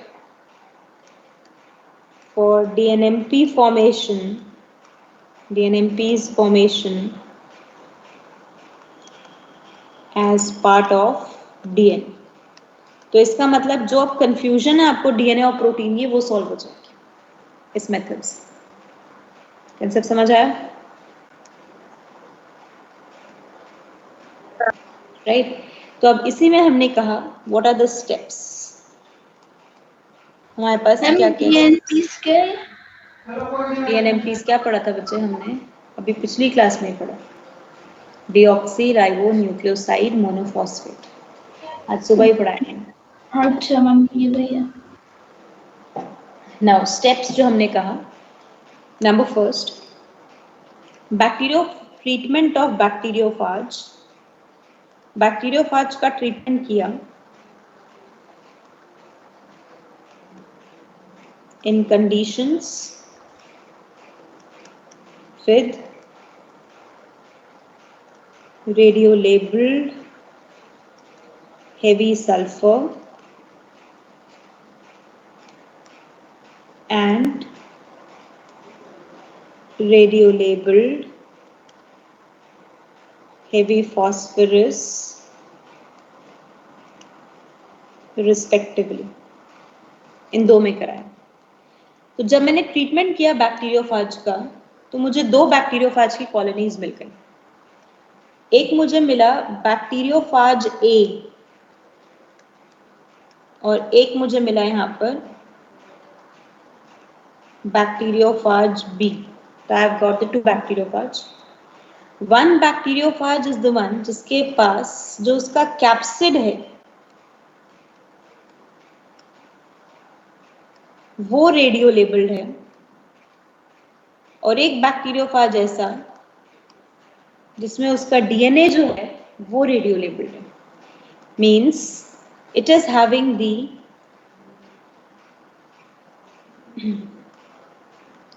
radio labeled capsid and it is having the radio labeled DNA. तो ये हमने कहा this is the radio labeled capsid and this is the normal double stranded DNA जो इसमें present होता है. This is the radio labeled double stranded DNA and this is the normal capsid. इसका मतलब बैक्टीरियोफाज ए को ट्रीट किससे किया गया था? Treated with S35 radio labelled sulphur, और इसको ट्रीट किससे किया गया था? Radio labelled phosphorus. Correct, radio labelled heavy isotope of phosphorus. समझ आ गया सबको पॉइंट? पहला कंसेप्ट क्लियर, राइट? अब इन दोनों बैक्टीरियोफाज को यूज करके I will go for the second step, that is infection of bacteriophage to या over E coli. E coli पे हमने क्या कर दिया? इसका इन्फेक्शन। तो अब हम देखेंगे हम इन्फेक्शन कैसे करते हैं। तो स्टार्ट करें इन्फेक्शन से, राइट? How come the second step infection is going to be there? NCERT इसको फर्स्ट स्टेप कहती है, क्योंकि पहले वाले स्टेप को एनसीईआरटी ने लैंग्वेज में लिखा हुआ है normal. Now as I very well know बच्चा कि जो मेरे पास बैक्टीरियल सेल है,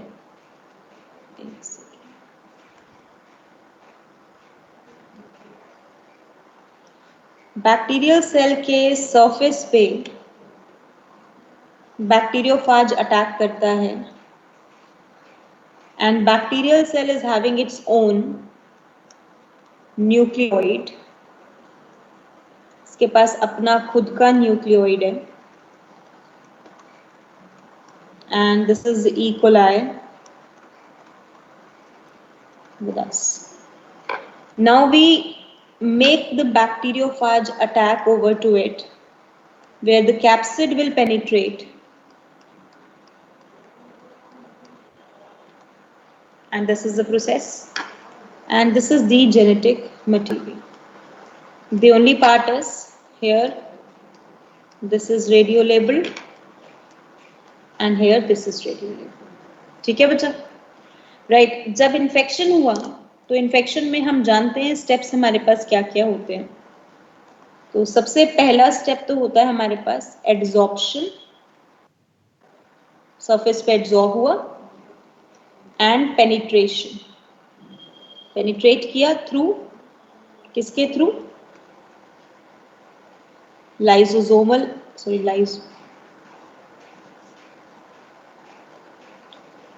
लाइसोजाइमल, लाइसोजाइम्स होते हैं ना, एक्शन ओवर टेल एंड्स, उसके टेल एंड्स पे होते हैं जो हम लगाते हैं। क्लियर है यहाँ तक? Yes ma'am. राइट। जब आपने इसका एब्जॉर्प्शन और पेनिट्रेशन कर दिया तो उसके बाद क्या हो गया? Insertion of viral genetic material. अब हम ये तो जानते हैं वायरस अपना जेनेटिक मटेरियल अंदर भेजता है। अभी मुझे जेनेटिक मटेरियल का नेचर नहीं पता, but I know very well virus की लाइफ साइकिल में जानती हूँ कि इंसर्ट करता है वायरस अपना genetic material into the host, and who is the host here? E coli. E coli. तो ई कोलाई में इन्फेक्शन इंसर्ट करेगा जेनेटिक मटेरियल। तो अगर जेनेटिक मटेरियल इंसर्ट होगा तो अब आगे का प्रोसेस मुझे कैसे दिखेगा? This is the bacterial cell having its own nucleoid. This is the bacteriophage and this is the viral genetic material, right. और ये हमारे पास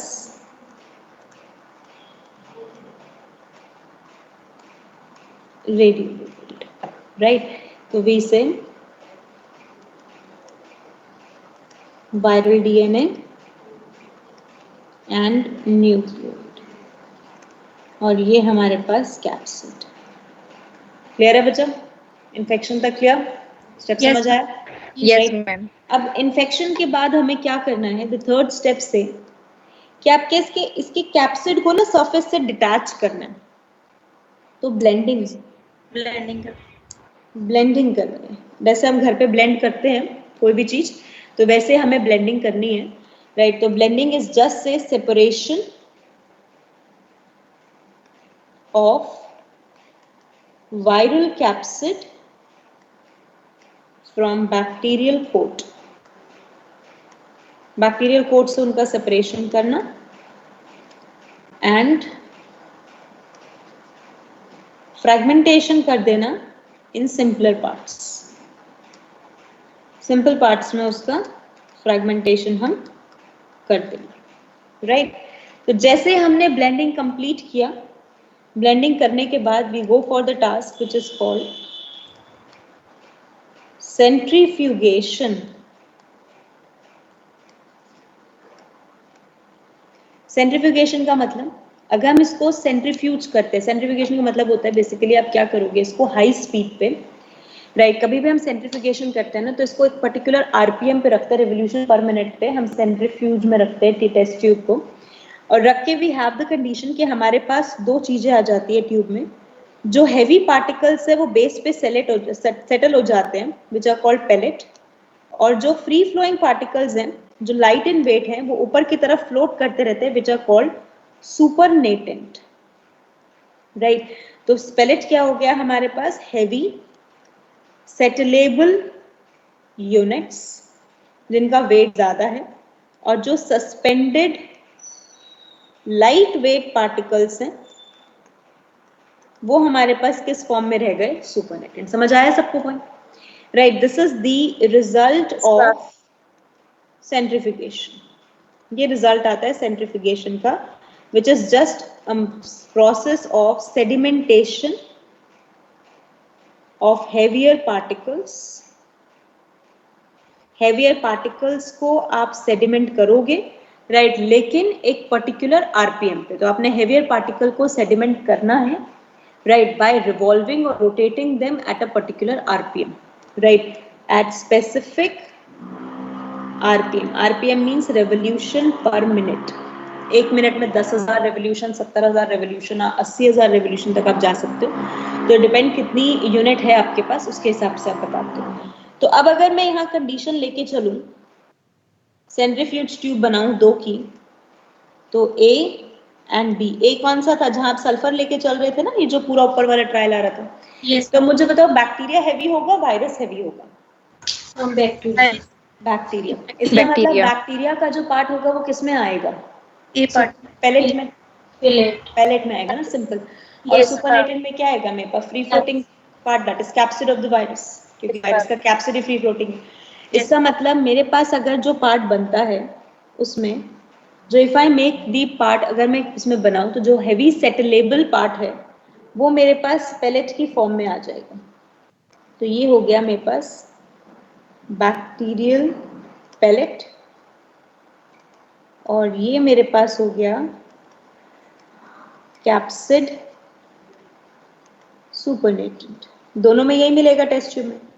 अब रेडियो एक्टिविटी कहाँ मिलेगी, सुपरनेटेंट में या पैलेट में, फर्स्ट वाले में? तो सुपरनेट में मिलेगी, इसमें सुपरनेटेंट में मिली, था ना, राइट। लेकिन अगर हम उसी के साथ कहें, ये हमारे पास फॉस्फोरस वाला था, हाँ, ये अगर हमारे पास पैलेट है और ये वापस हमारे पास supernatant, now I say the radio labelling is present in the pellet. तो मुझे पता चला यहाँ पर radio activity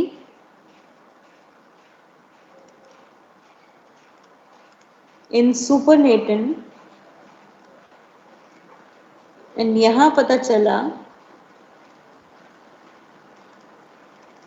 radio activity in pellet.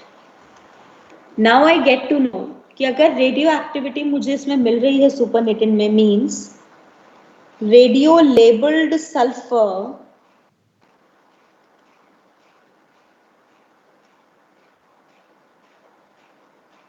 carrying biomolecule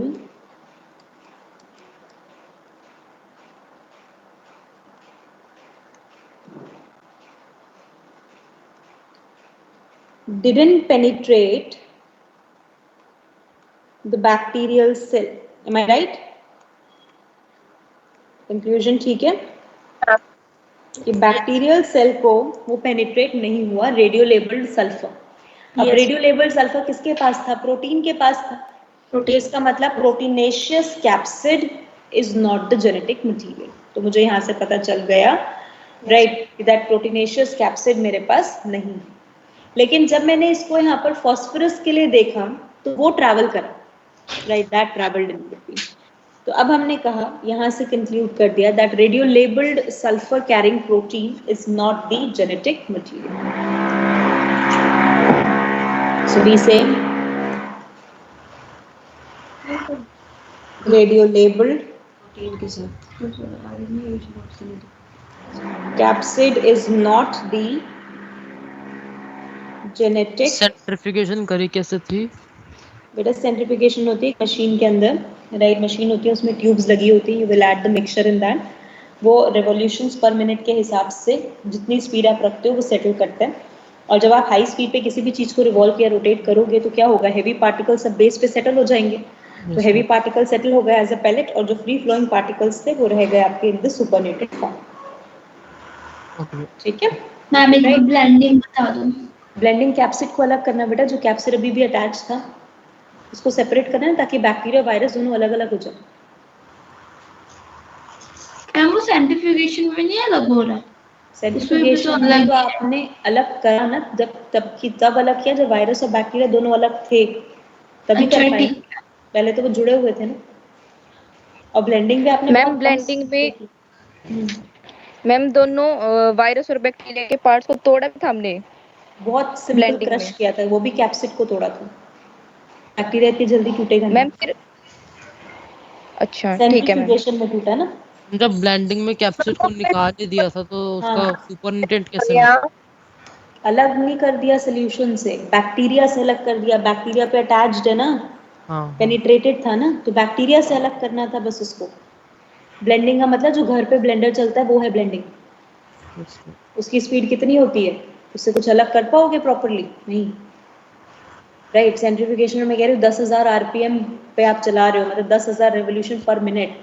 और हमारे घर पे जो ब्लेंडर चलता है वो शायद 1000 रेवोल्यूशंस भी नहीं करता होगा पर मिनट में, 1000 भी मैक्सिमम ही कह रही हूँ। अब समझ आया पॉइंट? Yes ma'am. मैम हाँ जी मैम ब्लेंडिंग में कैप्सिड को हटा के फिर सेंट्रिफ्यूगेशन में वो कैप्सिड और बैक्टीरिया दोनों को डाला था हमने। पूरा बेटा सोल्यूशन कैप्सिड को हटाया बाहर, आप देख थोड़ी सकते हो। कैन यू विजुअलाइज कैप्सिड है या बैक्टीरिया? आप पूरा सोल्यूशन ही डालोगे ना सेंट्रिफ्यूगेशन में। ब्लेंडिंग का मतलब बस इतना है कि जो कैप्सिड अटैच था आपने उसको जस्ट एक मिक्स दिया कि जो सरफेस पे टिका पड़ा था उसकी सरफेस से अलग हो जाए, दैट्स इट। रहेगा तो उसी सोल्यूशन में, कहीं उड़ के थोड़ी चला जाएगा। फिर मैम उसमें ब्रेक डाउन किस चीज का किया है? बस कैप्सिड का किया है? ब्रेक डाउन कैप्सिड का ही तो होगा। जब आप उसको थोड़ी सी स्पीड बढ़ाओगे, राइट, हल्का भी स्पीड बढ़ाते हो तो कैप्सिड छोटे छोटे पीसेस में टूट जाएगा ना। ऐसे ही सेम इंटैक्ट बाहर थोड़ी आ जाएगा, राइट। यस मैम, आ गया कंप्लीट यहाँ तक ना। अब हमने कहा Yes, यहाँ ma'am. रेडियो एक्टिविटी मिली मुझे पेलेट के अंदर, तो अगर रेडियो एक्टिविटी पेलेट में मिली है इसका मतलब रेडियो लेबल्ड फॉस्फोरस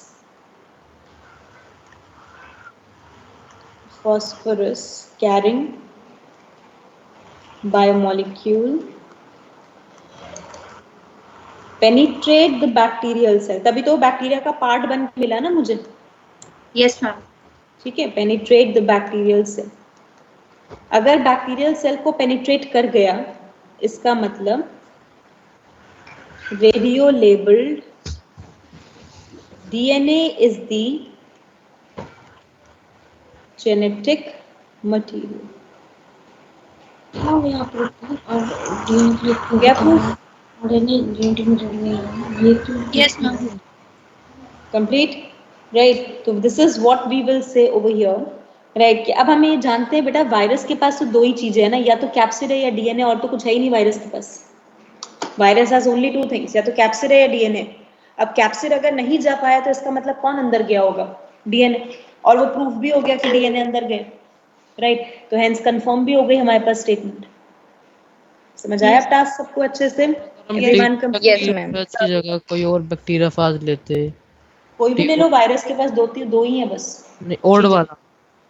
ऑड वाला कौन सा? ऑड होता ही नहीं कोई, T2 T4 ही होता है बस, T1 T3 नहीं होता कोई। जो दूसरी लाइफ साइकिल करता है मैम, वो कौन सा? लाइसोजेनिक वो लेके चल लो, तो उसमें क्या होगा? लाइसोजेनिक में जनरेशन बढ़ जाएंगी। अच्छा, उसमें जो रिजल्ट आपको अभी यहाँ पर हार्डली एक दिन के अंदर मिल गया होगा, वो रिजल्ट आपको महीनों के बाद मिलेगा।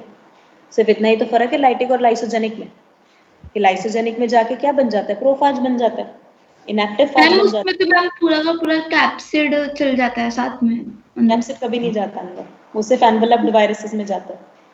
बैक्टीरियोफाज में कभी कैप्सिड अंदर नहीं जाता। तो हम पर यहाँ प्रोटीन और डीएनए का ही बताया ना, आरएनए का तो कुछ बताया ही नहीं। आयरन का तो प्रूफ हो गया ना ऊपर वाले मेथड से ही, बायोकेमिकल इवैल्यूएशन से ही। आरएनए जो होता है हमारे पास प्रोटीन बेटा, का भी वो तो डीनेचर तो हो ही जाता है। प्रोटीन डीनेचर नहीं होता, यही तो बोला था मैंने। लाइन सुनते नहीं हो ना अच्छे से। व्हाट आई सेड, मैंने क्या कहा था? बायोकेमिकल इवैल्यूएशन में आरएनए को प्रोटीन तो और खुद ही आप डीएनए नहीं अलग होता कर है। सकते हो, प्रोटीन और डीएनए डीनेचर इजीली नहीं होते उतने टेम्परेचर पे। तो आपको किसमें मेन डिलेमा रहा? That is the protein and DNA के अंदर। तो वही आपने कंफर्म कर लिया कि भाई डीएनए ही है हमारे पास जो जेनेटिक मटेरियल है। समझ आया point? Yes ma'am. Yes. Okay, guys. So therefore, we can say DNA is the. हाँ जी। मैम कुछ एक वो वाला किया था, डीएनएज और आरएनएज, इनसे पता नहीं चला क्या? उससे यही तो पता चला बेटा, ट्रांसफॉर्मिंग प्रिंसिपल कौन है। जेनेटिक मटेरियल तो कंफर्म नहीं किया ना आपने।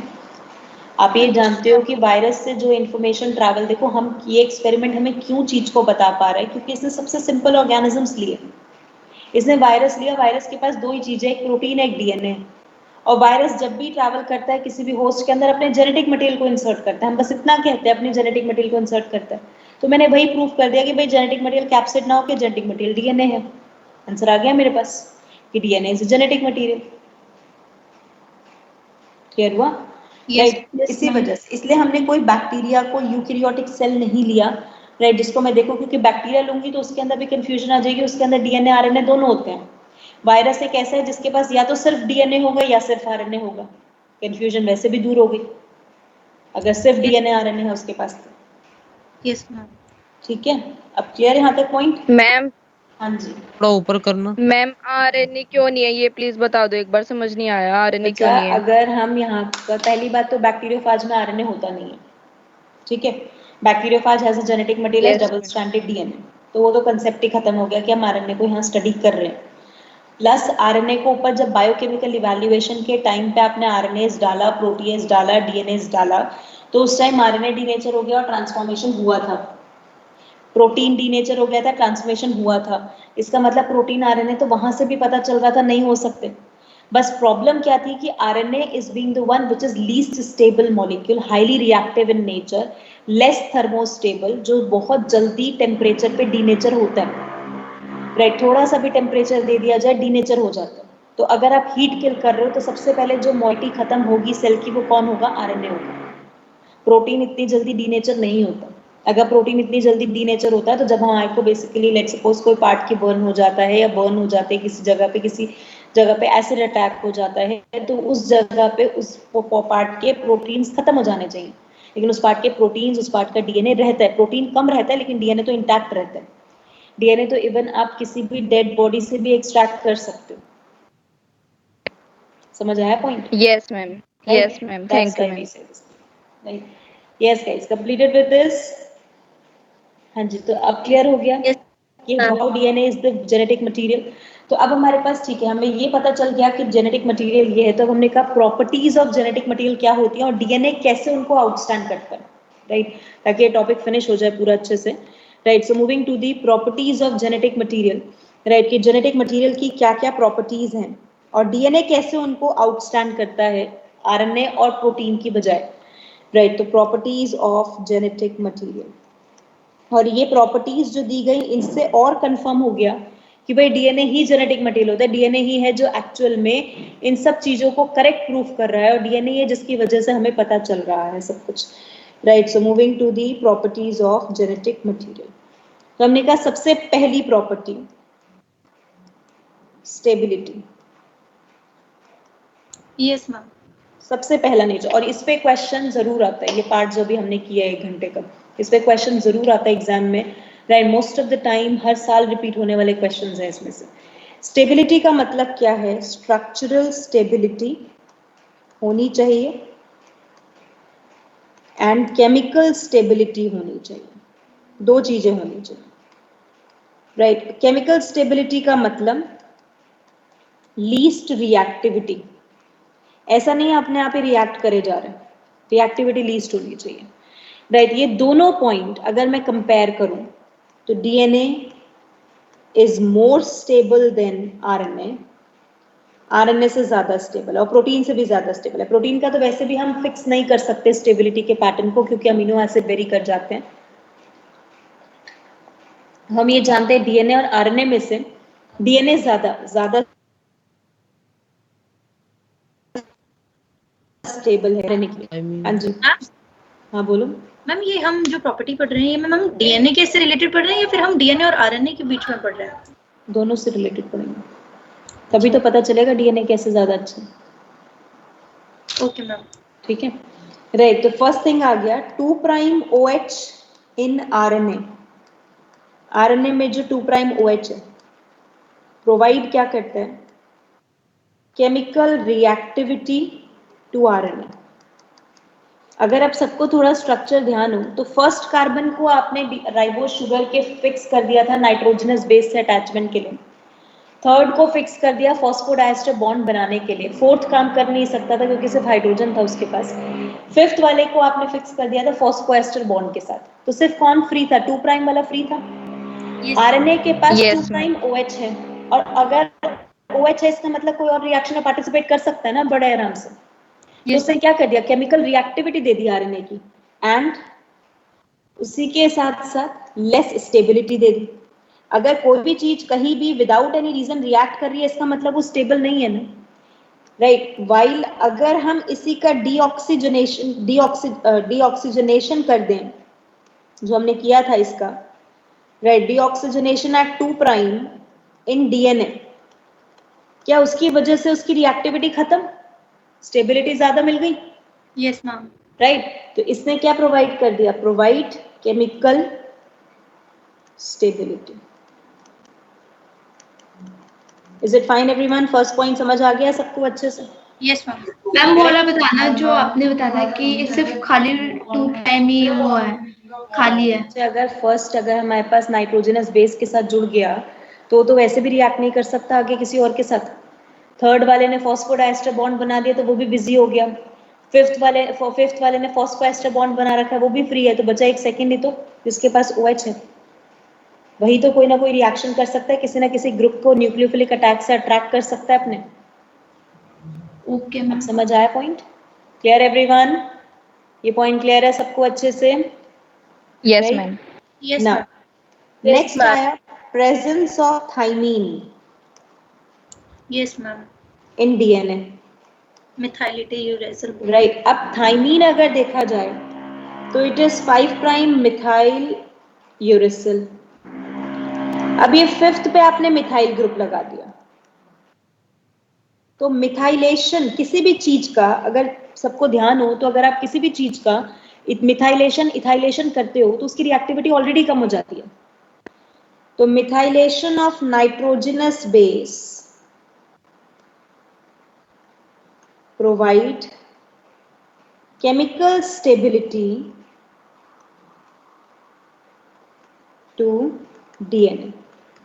DNA को क्या देगा? Chemical stability. और अगर DNA इन दोनों रीजन की वजह से केमिकल स्टेबल रहेगा तो क्या स्ट्रक्चरल डिफॉर्मिटी होगी उसके अंदर?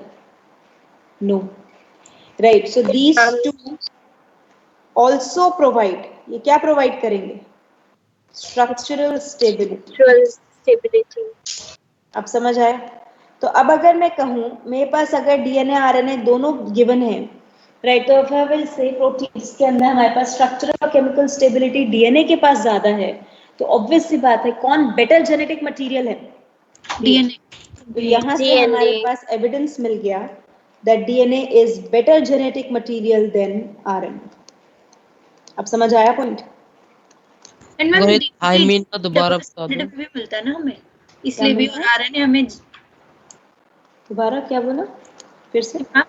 जो डीएनए होता है वो जनरली हमें डबल स्टैंडर्ड उसमें भी मिलता है ना, और आरएनए मतलब ज्यादातर डबल स्टैंडर्ड नहीं मिलता। नहीं ऐसा नहीं बेटा, आरएनए हमें मिलता ही सिर्फ वायरसेस में है ना, और आरएनए वायरसेस में जो मिलता है वो सिंगल स्टैंडर्ड डबल स्टैंडर्ड कैसे भी मिल सकता है, ठीक है ना? तो आप सिंगल स्टैंडर्ड को भी स्टेबल कर सकते हो, डबल स्टैंडर्ड को भी स्टेबल कर सकते हो अगर आप कॉम्प्लीमेंट्री वाला पॉइंट लेके चलते तो, लेकिन वो हमने लिया ही नहीं यहाँ पर। वो कभी भी स्टेबिलिटी को शो नहीं करती, राइट? यस गाइस, थाइमीन वाला जो पॉइंट था बचा, थाइमीन की प्रेजेंस होना डीएनए के अंदर वो मिथाइलेशन प्रोवाइड करता है, राइट? मिथाइल ग्रुप, यूरेसिल पे आपने एक मिथाइल ग्रुप को ऐड कर दिया, और किसी भी यूनिट पे मिथाइल ग्रुप, केमिस्ट्री में पढ़ते भी हैं मिथाइलेशन इथाइलेशन, दैट इज एल्काइलेशन करना, एल्काइल ग्रुप को ऐड करना, रिएक्टिविटी रिड्यूस करना होता है उस चीज की, उसकी रिएक्टिविटी प्रोसीजर रिड्यूस करता है ना, वो प्रॉपर न्यूक्लियोफिलिक अटैक कर पाएगा ना इलेक्ट्रोफिलिक अटैक के लिए रेडी होगा, राइट? तो that is why it is being the one जिसकी वजह से हमारे पास वो चीज अगर रिएक्टिव कम है तो स्टेबल ज्यादा है, right? Point clear? Yes, everyone completed with this concept? Stability? Yes, ma'am. Right. Next one, thermoresistance. Thermoresistance का क्या मतलब है? अब हम कहते हैं जेनेटिक मटेरियल ऐसा होना चाहिए जो हाई टेम्परेचर पे अपने आप की स्ट्रक्चरल डिफॉर्मिटी को रेजिस्ट कर सके, which can tolerate high temperature. Right, so a genetic material must be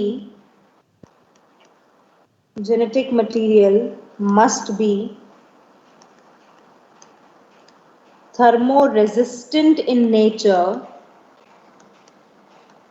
that is can tolerate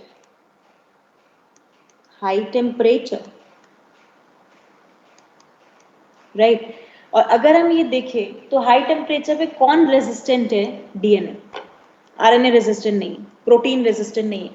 RNA अगर मैं ऑर्डर बनाऊं ना तो आरएनए इज लीस्ट रेजिस्टेंट, फिर प्रोटीन, और सबसे हाईएस्ट रेजिस्टेंट कौन? DNA.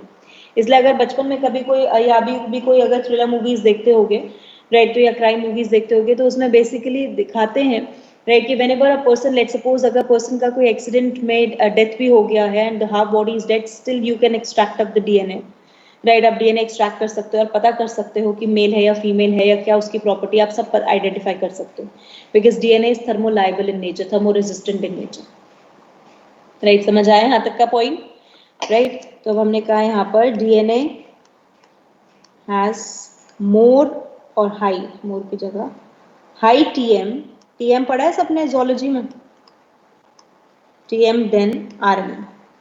TM is melting temperature, कितना melting temperature, right? And also as compare to protein के कंपैरेटिवली भी इसका टीएम ज्यादा है, राइट? तो कौन ज्यादा स्टेबल हुआ इसका मतलब हमारे पास? DNA, right? हमने कहा डीएनए इज मोर थर्मोस्टेबल। ये दो प्रॉपर्टी सबको क्लियर? सबसे मेन यही दो प्रॉपर्टी हैं जो बेटा ध्यान रखनी है। Understood till here? Yes, ma'am. Good. Right. So completed with the task till this point. यहाँ तक clear है सबको? Right. बाकी के 2-3 points जो है that we will do. Right. क्योंकि 5 o'clock से आपकी next class भी है अभी. तो तब तक आप 5-10 मिनट का rest low. Right. And we'll start with that. Fine. Okay guys. And along with this, ये class अभी जो होगी हमारी, ये तो इसमें हम self pollination वाला part खत्म कर देंगे, apomixis, pollination, reproduction, organism. Right, उसके बाद आपका जो नेक्स्ट क्लास होगी वो संडे तो है